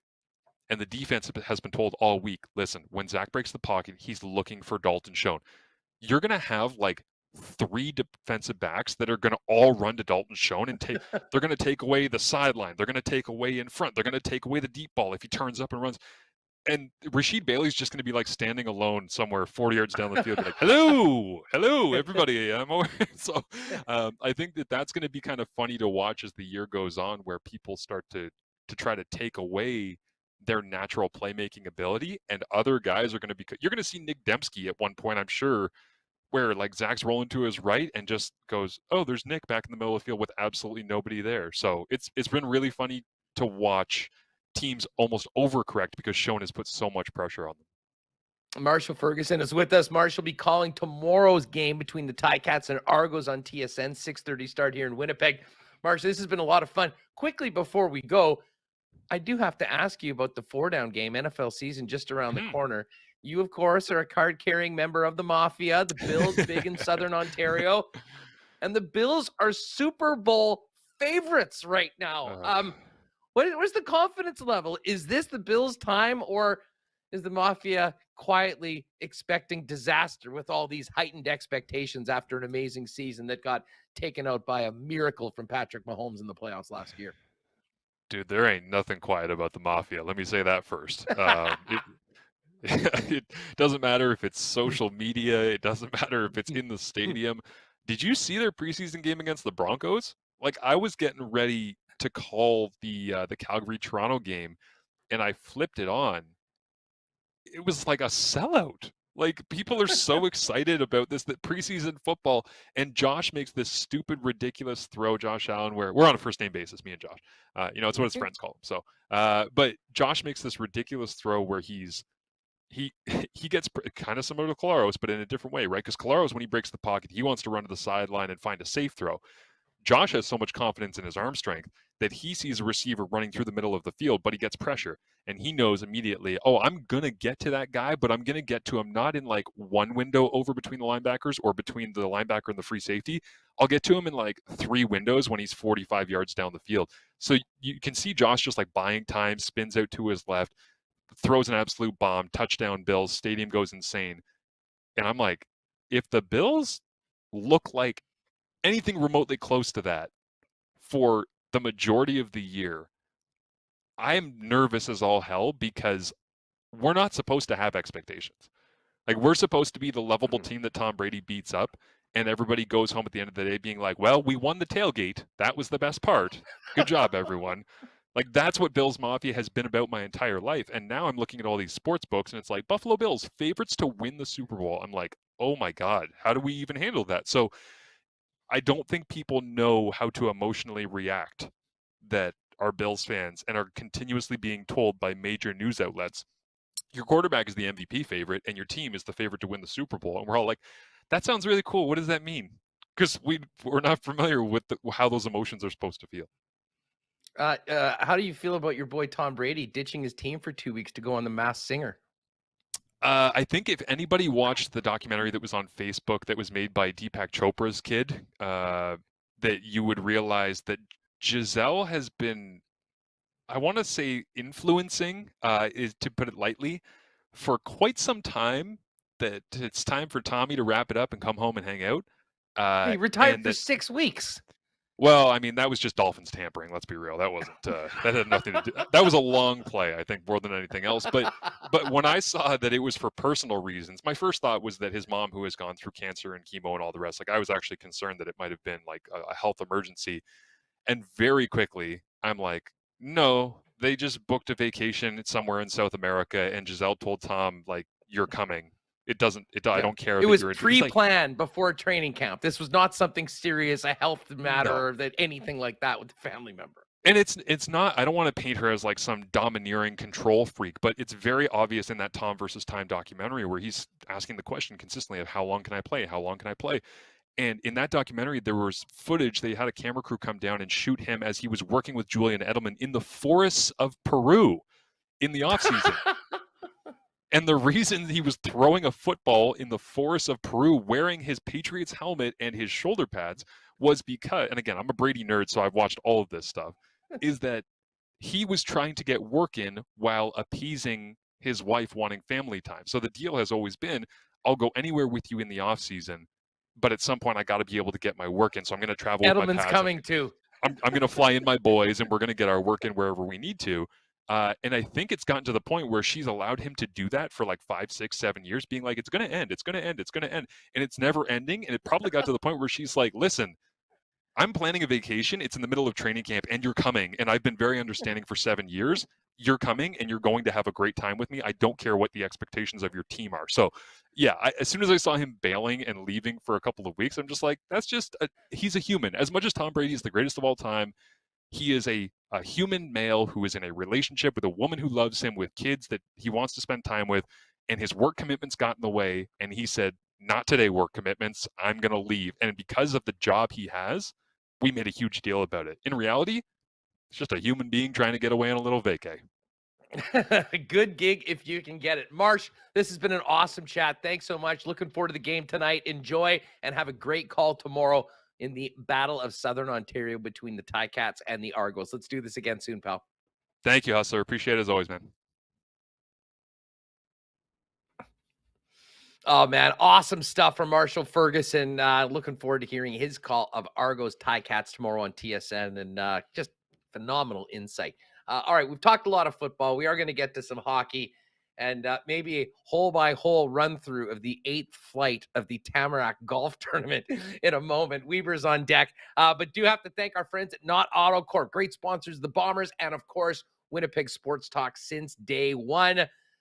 If you are looking for a vehicle, before you do anything, head on down and talk to the great friends of ours at Not Auto Corp about what they can do for you. Why not get into the car of your dreams at an amazing price with the help of the Not team? Just an incredible variety of vehicles on the lot. And if there's a particular vehicle that you're looking and you've got your heart set on, the experts at Not will find it, get it here at the best possible price, and get you in it. Pop down and see them, Waverly and McGilvery, or check them out online at not.ca. And of course, the Winnipeg Car Lab going as well on the lot at Not Auto Corp. It's all there at not.ca. Well, going to be a little bit of tailgating before the game tonight. May I suggest the great taste of Little Brown Jug in the 1919, or one of their amazing summer beers. But as much as tonight, we'll be having a few in the weekend, I'm sure. The day I want you to know about is next Thursday, a week today, 7 p.m. down at Little Brown Jug. Yours truly will be hosting our first ever sports trivia night. It's been a lot of fun curating this. We'll have general sports talk. We'll have some specific categories. We'll have some local content, Jets and Bombers as well. Going to be real fun. So if you think that you're a sports trivia master, get your crew and join us. We'll throw in the link in the chat right now. I believe I copied it, and it should be right there. There it is. So if you're in with us in YouTube, there's the chat. And again, essentially, this is just, we had a great uptake when I just mentioned it the first time on the program. So we are getting close to capacity. Essentially, that ticket you're buying is essentially just buying your first beer, comes with it, and reserves your spot for our sports trivia night. So I hope to see you out there next Thursday with our friends at Little Brown Jug. It's going to be a heck of a lot of fun, and should be a great time to get together with many other friends from Winnipeg Sports Talk. Of course, Little Brown Jug down on William Avenue. You can get the great taste of Little Brown Jug there, online at littlebrownjug.ca, or at your favorite local beer store. And hey, before the game, after the game, or at any time right now in this summer, it's always time for a trip to see our friends at the Nick and Nicky DQ group with us from day one here on WST and cranking out the amazing new Stack Burgers. But the star of the show right now is those amazing Blizzard treats, the Kit Kat Blizzard, my personal favorite Reese's Pieces Cookie Dough Blizzard, all there for you right now. Pop down and see them. 4 locations for the Nick and Nicky DQ group: DQ Niverville, DQ Northgate, DQ Polo Park, and DQ St. Anne's. And of course, if you've got a event that might need a little spicing up with the DQ ice cream cake, hit them up on Instagram at DQ Manitoba. They'll get your order custom made for you, ready to be picked up quick and easy at any of the 4 Nick and Nicky DQs. I might be getting a special ice cream cake for our next guest celebrating a victory at the Tamarack Golf Tournament. If he can get a couple more dubs, let's bring in Ken Wiebe out from the western side of the province, out around Clear Lake, coming off a dominating win in the match play right now. Always hydrated. Ken, it seems like you've been in Clear Lake for like 2 weeks right now. How long is this tournament? Huss, it's great to be with you first and foremost. It's only been 1 week, even though it feels like 2. Last week, I think we did our normal hit on Friday, if I'm not mistaken. But yeah, it's about a 10-day affair here. It's a great event. It's my first Tamarack. They've got hundreds of golfers. Huss, you've got men's division, you've got masters, ladies division, you've got a juniors division, and a Cubs division. For I believe 12 and under as well. They played that tournament over at Poplar Ridge, but Clear Lake has been busy. It's in incredible shape, and it's been just a fabulous affair. Lots of enjoyment, lots of interesting shot making, lots of others on the scorecard. Huss, the reason I ended up in the 8th flight, somewhere you wouldn't normally like to be occupied, despite 16 pars and a birdie in the 2 qualifying rounds, I managed to make 5 triple bogeys and 7 double bogeys. So those numbers didn't look overly good in the scorecard, but found a way to get things together today and managed to put a W on the first Tamarack win on the scorecard. So excited to be playing tomorrow afternoon in the consolation side semifinal. So lots of laughs, lots of fun, and even got to spend a little bit of time with our good friend Dennis Bayak and my college roommate Kevin Pratt after his match the other day.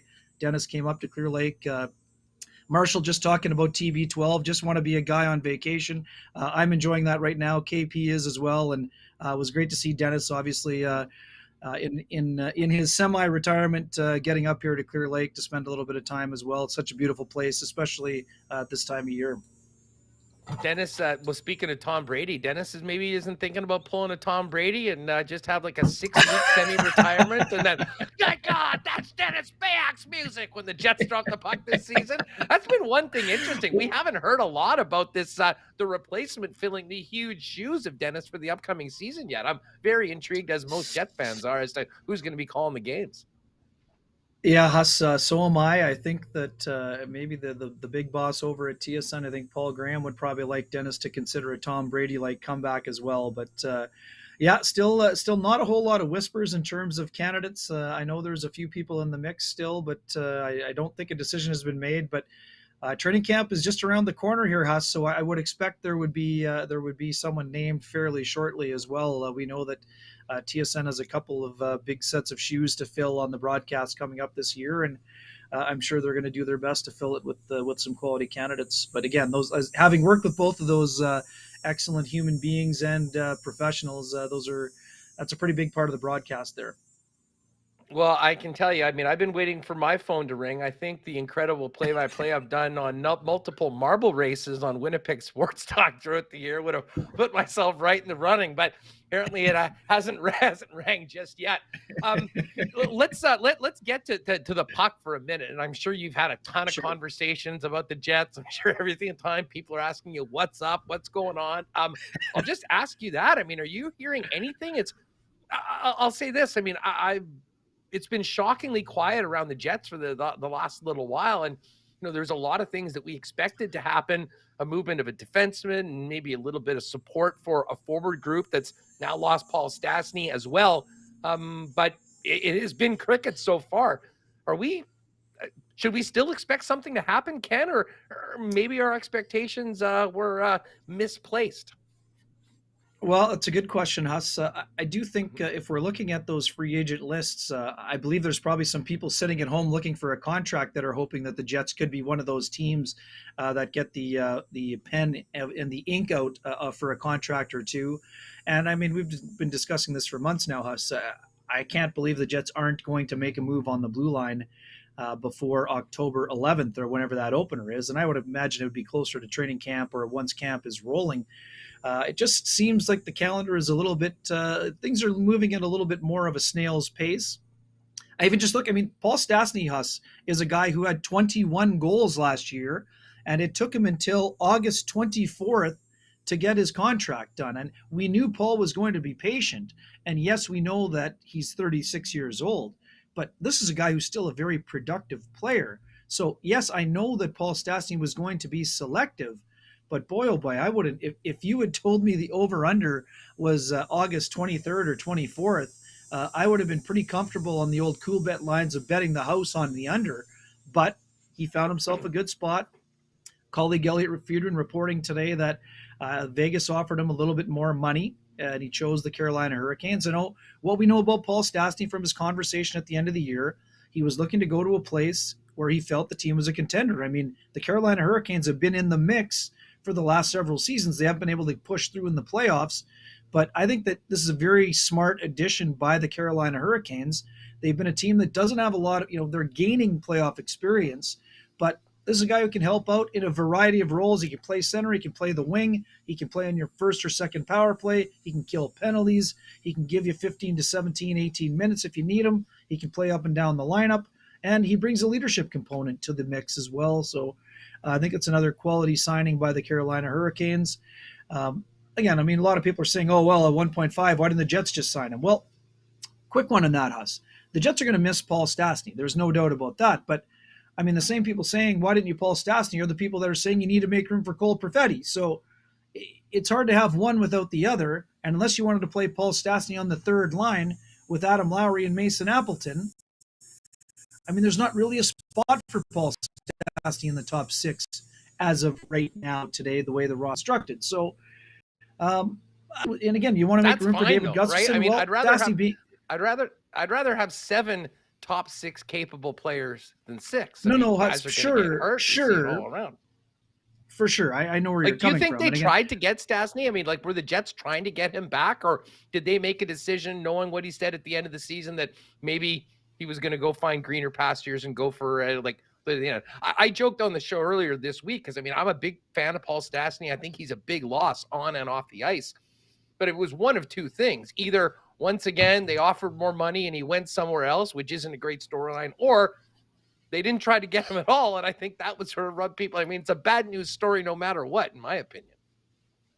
Yeah, I don't think that the Jets wouldn't have made an offer, but again, I don't think they would have offered $3 million. Maybe they offered $2 million, but again, this is all about the player and player's family. And Huss, I mean, Paul Stastny would have been a guy who, I mean, he was fairly outspoken. I mean, the pandemic wasn't a lot of fun in terms of the restrictions for some players. Paul Stastny has shared his views on not enjoying. He wanted it to be a little bit more open. So, I mean, this is very simple, Huss. I mean, if you have a chance to go to a place where it's a little bit more open, having been in the States during the Stanley Cup playoffs, the restrictions are a lot less in the United States. I'm not saying it's a good thing or a bad thing or whatever, but I mean, Carolina is a pretty nice place to live for a guy at any stage of your career, especially a guy who has kids and has been in the league for a long time. I think this is very simple, Huss. I mean, Paul Stastny knows that the battle with Father Time is going to be running out shortly. And the Carolina Hurricanes, quite frankly, are in a better position, or are better positioned to be a Stanley Cup contender than the Winnipeg Jets are as of August 25th. So it's not about whether the Jets wanted him back or didn't want him back or are ready to turn it over to the younger players. But I mean, the player has the choice in this situation, and the player chose to move on. So where does that leave them right now up front? I mean, we've had multiple conversations over the past month.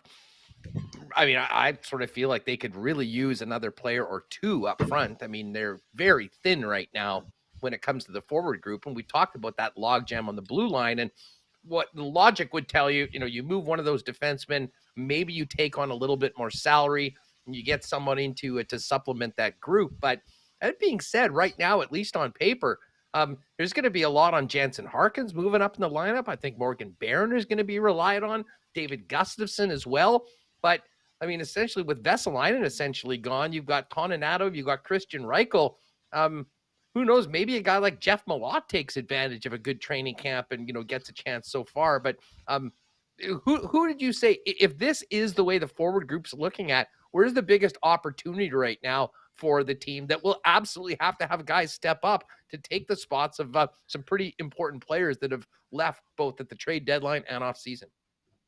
Sure, Huss. I mean, fire up the Gus bus. I mean, he's not on that list. He should be in there right now. And I think that the forward group, if you have Gustafsson in on that fourth line, and if Toninato's either the 12th or 13th forward, I mean, there's some good players in there. I mean, but there's also room to add and augment. I mean, there's definitely a few players on the free agent list that would be appealing to me if I were the general manager. And I still think there's going to be a move to be made, whether it's through trade or free agency, that they'll bolster that group. But I mean, Morgan Barron, same thing as at the end of last year. Morgan Barron is a guy that there's going to be an opportunity for. There's an open invitation for Jansen Harkins, Morgan Barron, maybe even Gustafsson. That left wing job is open on the third line right now, unless they sign more of a checking line player or trade for one. The best opportunity is, and yes, the fourth line job is also open. Another Jets linked story. Yevgeny Svechnikov, who is still unsigned, changed his representation. So what does that mean? I mean, we know that the door was left open by both sides when he decided not to sign, but for everyone who thinks that Svechnikov's a first-line player, if he is a first-line player, why hasn't he been signed yet? I mean, like, this is a guy. Let's see if he's an NHL he's player not out first. He's not. I can guarantee you, Huss, he's not asking for $5 million. So the fact that it's taken him a little bit longer, I mean, and don't get me wrong, I like him as a player. He brings a lot to the table as a complimentary forward. And let's get real. I mean, maybe now that he's changed his representation, maybe there's a chance for him still to return to Winnipeg. I mean, who knows? But there's guys like Svechnikov that are available. Are the Jets going to go out and strike and sign one of them? I mean, again, Sonny Milano, we've been talking about him for months here, Huss. I mean, this guy's a capable NHL player. His game has some flaws, yes, but he can put the puck in the net, and his underlying numbers and analytics are pretty good. And he can score. I mean, this is a guy that has some skill. And what have we talked about? And let's taking it back to Stastny for 1 second, Huss. A couple things the Jets need to be better at. They need to be faster as a group, because we just watched Colorado play at warp speed to win the Stanley Cup. The Jets at times have been a fast team, but Paul Stastny, like I said, Paul Stastny can play on any team that I cover because he's an engaging guy. Paul Stastny can play on any team that I would be coaching or covering or watching. I mean, this guy is a capable and very productive player, but he's not fast, he's not physical, and he's up there. So I think the Jets need to add a little bit more snarl and some bite to their game, and they're looking to upgrade their speed group if they want to compete with teams like the Colorado Avalanche. And I would even say teams like, Minnesota's a pretty fast team at times. So, I mean, who are they going to go out and get that have those qualities? I mean, we're not sure. But, I mean, Jansen Harkins, I think we talked about this before. I think Jansen Harkins has a big opportunity this year if he can stay healthy, that he can put something together and be one of those complimentary scorers and give you some points and give you some quality minutes. And I liked what I saw from Morgan Barron. He needs to show it for a longer stretch of time, but he's never been given the opportunity to do that. So I think the Jets want to give him that opportunity, but I'm with you. I still think there's room for a guy that can step up. And I'm blanking on his name right now, Huss, but the Jets signed a Finnish player who was previously at Carolina, I believe, drafted by Nashville. that I think he's on a two-way deal, but I think they like him. Maybe he's one of those guys that goes out and steals a fourth line job, and maybe eventually, I mean, he's a smart two-way player. Maybe he can jump up into that third line role if Jansen, Harkins, or Barron don't grasp it for themselves. Let me ask you this, Ken, because I'm with you. I mean, and you kind of laid it out quite well. I mean, there was a lot expected of, I mean, maybe the most significant. I certainly said this. I thought this was going to be the most significant and interesting offseason that we've had in Jets 2.0 history. Where we're at right now at the end of August, you know, without really many ads, with some significant cap space that is still available after signing the RFAs. Is there any possibility that the Jets have looked at the bottom line, a drop-off in season tickets, the obvious losses over the last couple years, and maybe taken a different direction? I mean, we were told that this was probably going to be a cap team. Do you think that is still the case, or has maybe some other factors kind of got us to where we are right now, and many of them economic? Yeah, it's a good question, Huss. Just one thing, finishing up my previous thought, it's Saku Menalainen that they signed. Menalainen, that's right. Menalainen, sorry about that. But I mean, economics, this is something that we wondered at the end of the year, and we've asked Kevin Cheveldayoff about it. He said they still expect to be a cap ceiling team. So, I mean, the other thing that we talked about, Huss, too, for weeks, and you talked about the importance of this, is the importance of having that cap space. I'm with you. If you're a bubble team like the Winnipeg Jets, I think that $5 million is better served to be used on a player that can help you for 82 games rather than waiting to see in the first 20 if you have enough internal talent to get the job done. Having said that, this team hasn't had the flexibility to add big contract players at the deadline. So it all depends on how they spend that money, Huss. Now, I don't think the Jets will be slashing budget. Do I think it's a factor?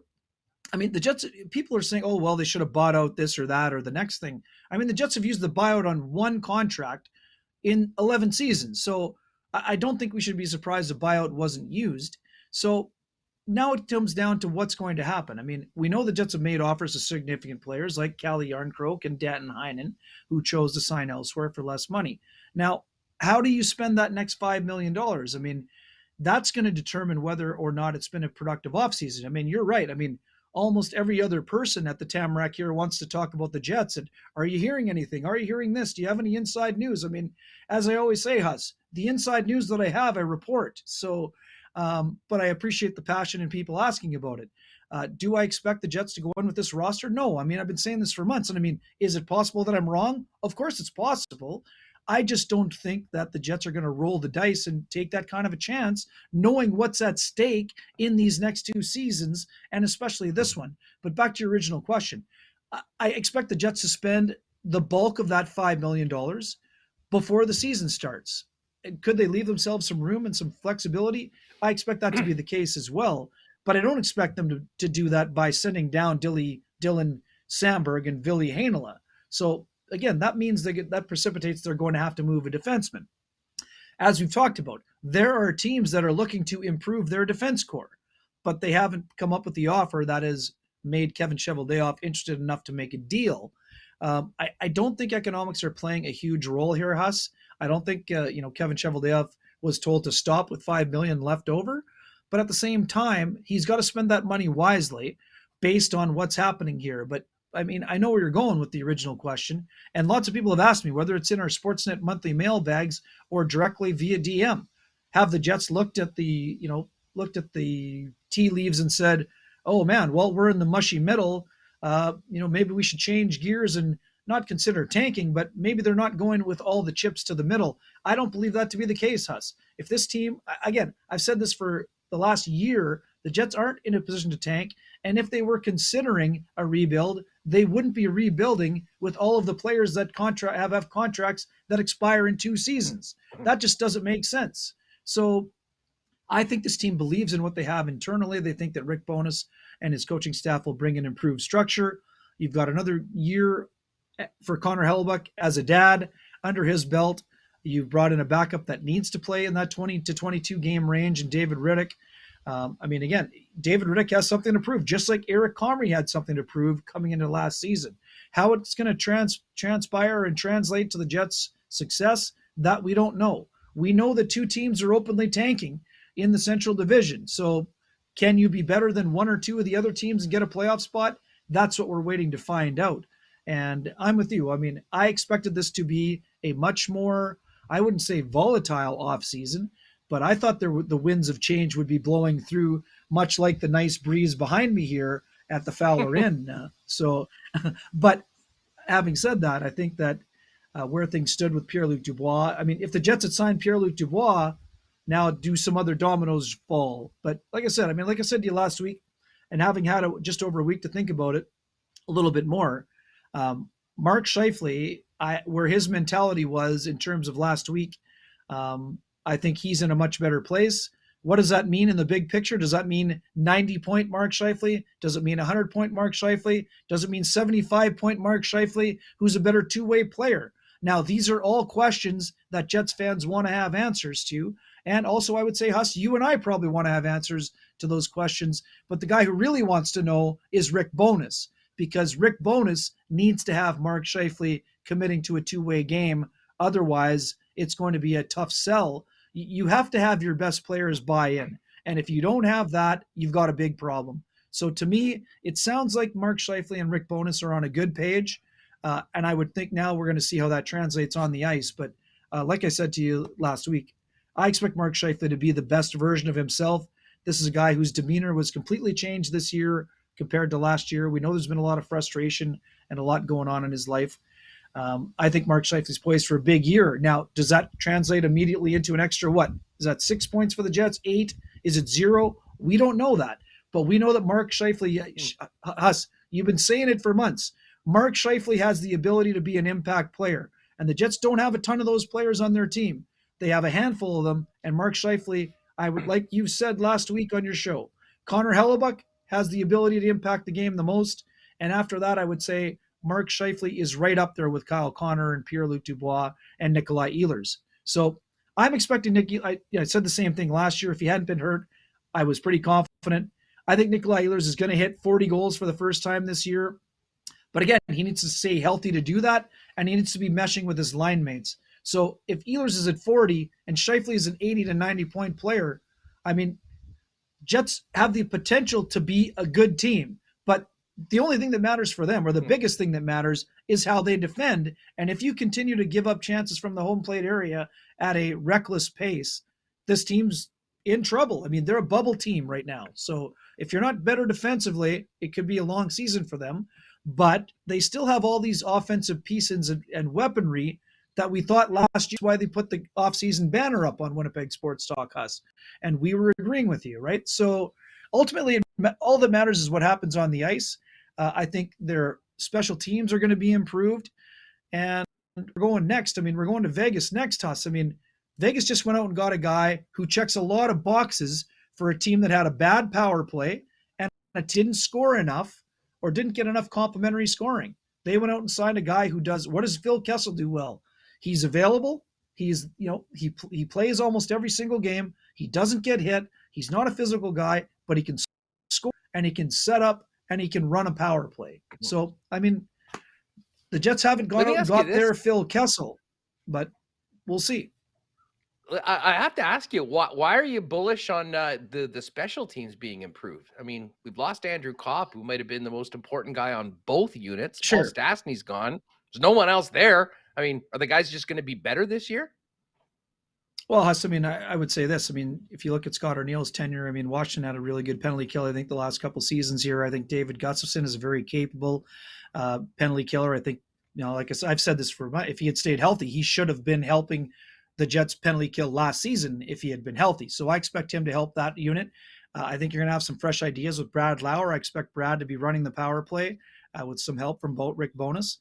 I mean, he's a guy who just had he had the best Western Hockey League team in a long time. I mean, obviously the ice gave him a good run in the playoffs there, but I mean, I just think that they have, so, again, you're right, Huss. I mean, they've lost some weapons on the power play, but I expect some fresh ideas to maybe lead to some more tangible results. And like I said, I mean, Mark Scheifele's got to be more dangerous on the power play.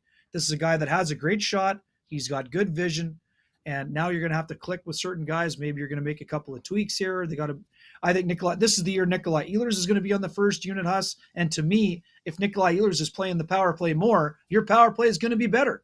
I mean, I the guy's agree with you on that. There's no doubt about one-man that. zone entry machine, right? This guy's a one-man zone entry machine, and there were tons of times last year, Huss, where their zone entries were quite poor. So I don't know how the pieces of the puzzle are going to fit, but I cannot imagine that Nikolai Ehlers is not on the first power play this year. That has to be a priority for the Winnipeg Jets. And if it is, that's why I said I'm bullish. I mean, losing Andrew Kopp is a massive blow for the Winnipeg Jets. I don't care what anyone says.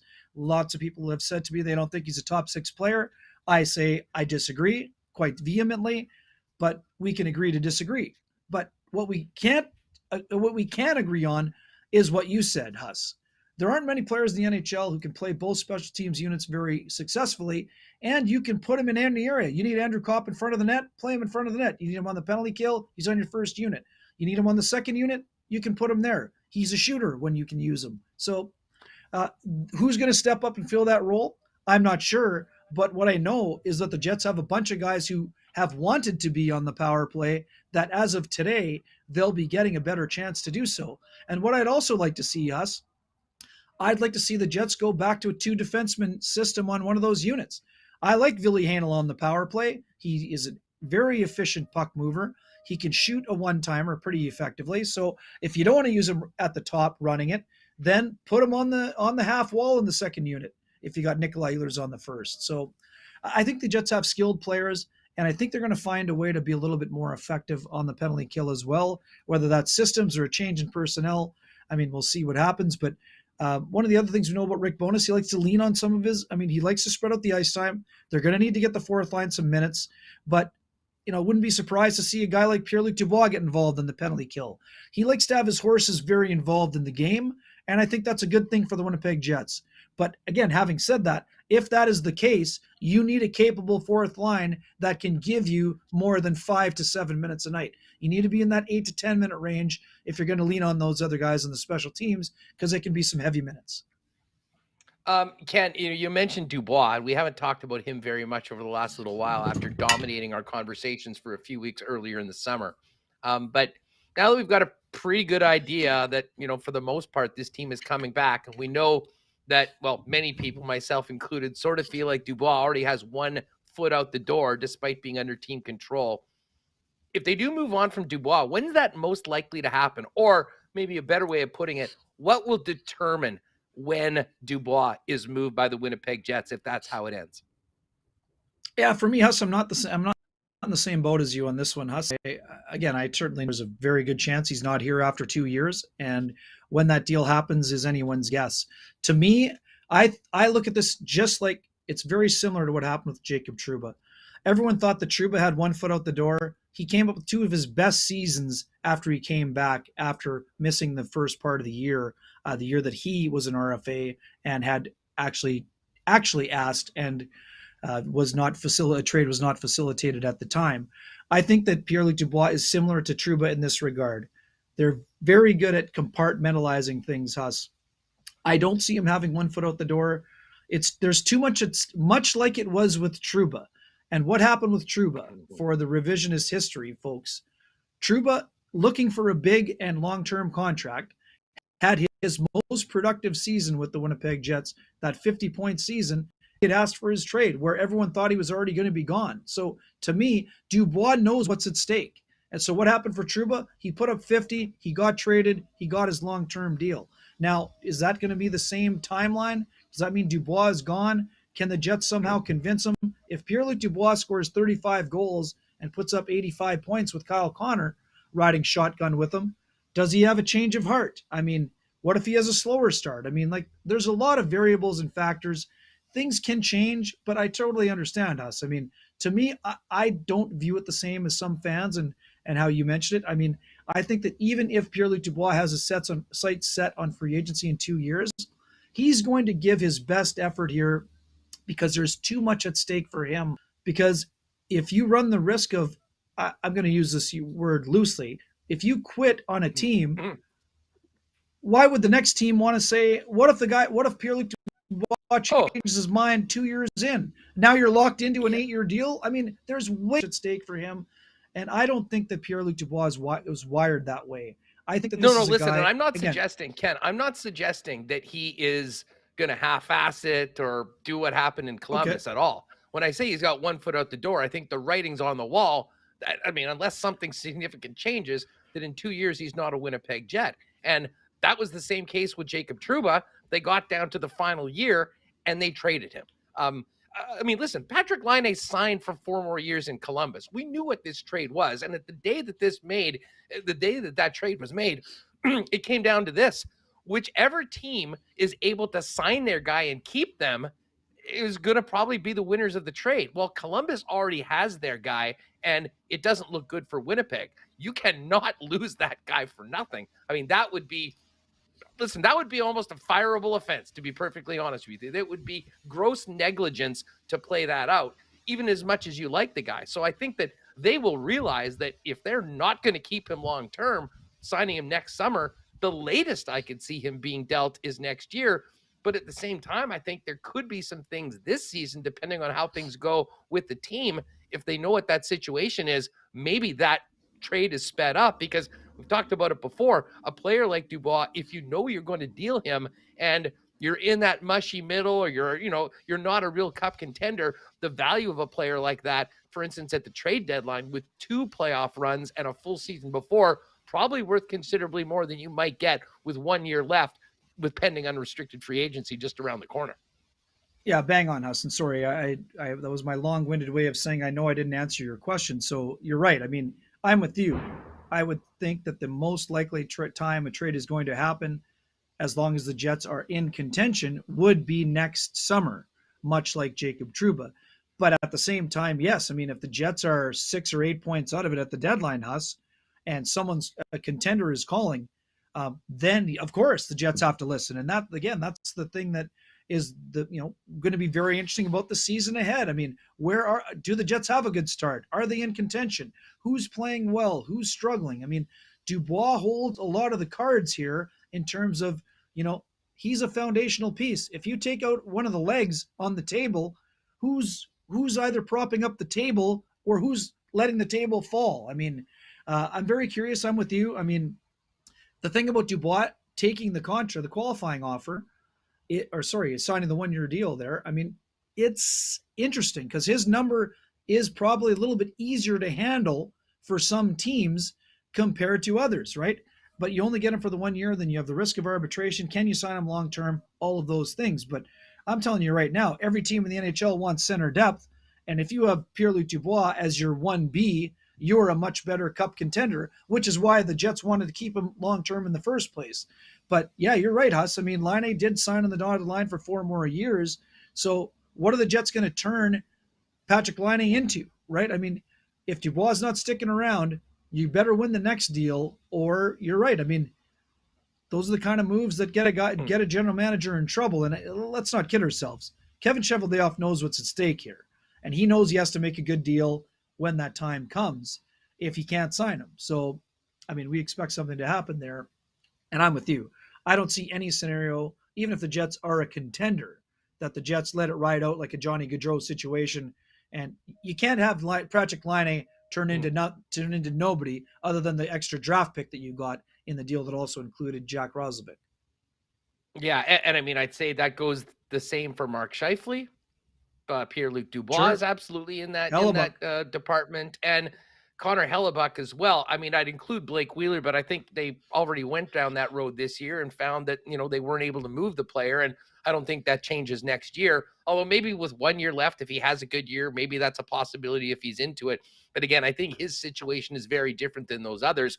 But again, that just goes to show that what's on Rick Bowness's shoulders to try to get this team off to a good start and be contending this year. And that is a lot to expect of a brand new coach coming into a situation with the team that, at least right now, probably isn't as good as it was at the end of last season and already had disappointed. But man, I mean, this season, because this isn't a 2 year window, in my opinion. This is a 1 year window where they need to get clarity on all 3 of those players by at the latest this time next year. Yeah, it's certainly interesting, Huss. But I mean, the thing about Rick Bowness, and part of the reason why he's the head coach of the Winnipeg Jets, is his ability to step into hostile or volatile situations. Look at what happened when he handled the transition with the Dallas Stars. I mean, and then he took them all the way to the Stanley Cup final. And let's be honest, Huss, the Dallas Stars weren't the second best team in that bubble situation and scenario. Far from it. Far from it. But guess what? I mean, the Vegas Golden Knights thought they were the team that was going to be in the Stanley Cup final that year. I mean, they bulldozed a couple of heavy hitters to get into that Stanley Cup final, even though they didn't win it. And I get it. I mean, you're not playing for a finalist trophy, but man, I mean, that a lot of that, it's not all coaching, but Rick Bowness had a humongous impact on that hockey team, and he helped them improve in some areas. So again, the Jets are taking it. Are there some risks that are involved with this scenario that we've seen unfold so far if there's no other moves to come? And again, I don't think they're in that situation where there won't be other moves, but you're right. The old sands of the hourglass are certainly running out here when it comes to the start of the season. But what we also know is that trades can be made at other times. But I'm with you. I mean, the risk of starting poorly has some long-term effects, because now, like you said, you're not just impacting this season, Huss, you're impacting next season, because if it goes poorly for the Jets out of the gate, you can be sure that general managers in other markets are looking at those players that you mentioned that have contracts that are expiring, that are saying, how can we squeeze these guys into our lineup to help us widen our window while their window is slammed right shut, right? So yeah, no, that's kind of where things are at. Yeah, it seems like the Jets have sort of, as a team and as an organization, have come to a fork in the road, and there were two paths you could go, and they're basically still at the fork in the road, and the car's been in neutral for the last couple months, and there's less gas in the tank right now. But at some point, you're going to have to make this decision to see which ways. Hey, before we go, love the picture of you today out at Clear Lake getting ready for your big match. You know what? The WST bump is real. There's Ken wearing the WST zip-up hoodie, leading him directly to a 6-5 victory. The big match tomorrow. I'm really hoping next week, Ken, you'll be on and we'll hear you with just some incredible tales of glorious shots and a big championship at the Tamarack. Thanks so much for taking the time. I know it's been a busy week for you, but hit them straight. May the putts drop. Good luck in the match tomorrow, and I know you'll be more than happy to tell us all about it next week when you join us. Yeah, absolutely, Huss. Great to be with you. I have to say, I know we gave big props to Marshall Paterson last week. The wake up wedges have been absolutely on fire, and I do have to share one quick play-by-play story.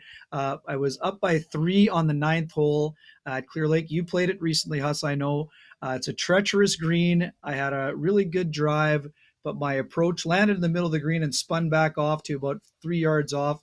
But I chipped into a back pin with a nice gallery, and it was a massive birdie, Huss. And the crowd behind, it was a small gallery, but it was a very vocal gallery. I'm pretty sure they heard me back in Altona after the putt hit the cup and went in.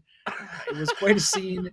And I have to say, Huss, I went from looking like my opponent was on nicely in 2, had about a 7-foot birdie putt, and then I had a drained chip, and it kind of sucked the life out of him. He lost the 9th, or I won the 9th, I won the 10th. And from there, it was a tough hill to climb, but it's such great fun. And Huss, as I said, Thomas Friesen at the Brandon Sun was kind enough to write a nice article. I'm staying at the Fowlers, curling royalty, Lois and Brian's. Their grandson Nolan won the medal portion of the qualifying rounds. I was on his cart. My most important job this week, Huss, is as the president of cheerleading. So I got to get Hustlin back to the course and make sure Nolan can win his match. And see, I cannot guarantee a championship for myself, but Nolan playing really well. He is the front runner to win the championship flight. So we'll see what happens from there. So we'll all be following along on Weebe's World. The semifinals tomorrow, and the final would be Saturday. We have to make an emergency trip out to Chubes' place and come and see the big match. Hey, again, Mike O'Shea, you don't worry about the next game. You worry about the next hole. Exactly. I would love to have a caddy like yourself out there, Huss. Here, I changed some strategy today. Not only did I go with the Winnipeg Sports Talk hoodie when it was about 9 degrees when I teed off, I walked today after being on the cart for the first 3 rounds. It felt like it was messing with the mojo a little bit. Got the old, you know how much I love getting my steps. So got out with the push cart today, and it certainly translated into some early results. I've got a tough match tomorrow, but looking ahead, if I can be lucky enough to squeeze one more in, I'm on a collision course, but the cousin of Sean Reynolds. So Rennie might want to jump in the car with you. Maybe he'll be on the bag for me tomorrow. If you guys can get a little Winnipeg Sports Talk / Kenny and Rennie show road trip odyssey to the Tamarack. So after the Bomber game tonight, finals. That would be, you get the YouTube channel fired up and ready to go, Huss. I know the Jets fans have been lacking some entertainment. What we can guarantee, not great shots, but great entertainment can be had if you make your way out to Clear Lake. But yeah, thanks for having me as always. Enjoy the rest of the week. Enjoy the Marlboro race, and enjoy that football game tonight. Should be very interesting, especially with the interesting decision at QB for the Mighty Stamps. Yeah, indeed. Cannot wait for it. Wiebe, hit him straight. We'll talk to you next week. Good luck, and make sure to keep us updated on the old Twitter machine, would you? Yeah, definitely would. And yeah, for folks who want to be chirping me about the red, I was in big trouble today. I was under strict orders. It was either win your match or be evicted from the property. It was a WWE style win or go home match. So I pulled out the Tiger Woods red for the match today, Huss. I'll be sure to wear some blue or something else tomorrow. The old loser leaves town match. Well, you're still there for another night. Get a good sleep and good luck tomorrow. Thanks, Wiebe. There's Ken Wiebe with us live from the epic Tamarack tournament out at Clear Lake. Always a fun visit with Kenny. Well, as he mentioned, big game tonight. I got the Blues on already, ready to head down to IG Field. And hey, 2 hours before the game, 5:30, the Princess Auto tailgate party gets going. Of course, Princess Auto, proud sponsors of the Bombers. Princess Auto team will be out there giving out some swag and surprises at the tailgate, and you'll enjoy $5 beers, $3.50 pop, and $3.50 hot dogs. DJ Finesse spinning. It will be the place to be before the game. And of course, Princess Auto, I'm going to be heading out there on Thursday's show, a very special show from the Princess Auto HQ with some very special guests. Tease that for you, let you know about it next week. But in the meantime, Princess Auto is the place where you'll find the best deals on the most unique assortment of tools and equipment around. Everything you need to complete the projects on your list or start something new is at Princess Auto. 2 Winnipeg locations, Panet Road, Portage Avenue West, and you can always shop online 24/7, 365 at princessauto.com. And hey, a big thanks to Canadian Club as well. I know there'll be some CC and Gingers going down at the game tonight and at the tailgate beforehand. If you haven't tried the great drink of the summer, the pre-mixed, ready-to-drink Canadian Club and ginger ale cocktail, maybe tonight is the night you get it. Available throughout IG Field, along with all the Canadian Club products, as Canadian Club is the official whiskey and official spirit of the Winnipeg Blue Bombers, and also available throughout IG Field. And of course, heading into the weekend, you can pick up the CC and Gingers in 6-packs at your local beer store, and CC at your local Manitoba liquor marts. No live racing tonight at Assiniboia Downs. They'll be back at the post next Monday, Tuesday, and Wednesday. If you are looking at making a reservation, getting on that prime rib buffet and taking in a night in the dining room area, you can give them a call at 885-3330. Remus is catching up on me. I have some major work to do to extend the lead next week after a very cold couple of weeks for my picks at the Downs. And of course, you can always bet online on tracks around the world in the Assiniboia Downs with an account at hpibet.com. All right, before we go, let's get to the Cool Bet lines. And first things first, we'll check and see where things are at for the Canadian Football League right now. Bombers were 6-point favorites yesterday, 6 when we did the lock shop. And right now that number is down to 5. So Winnipeg 5-point favorites at home tonight against Calgary, 213 on the money line, plus 175 for the Calgary Stampeders. And the total is 48.5.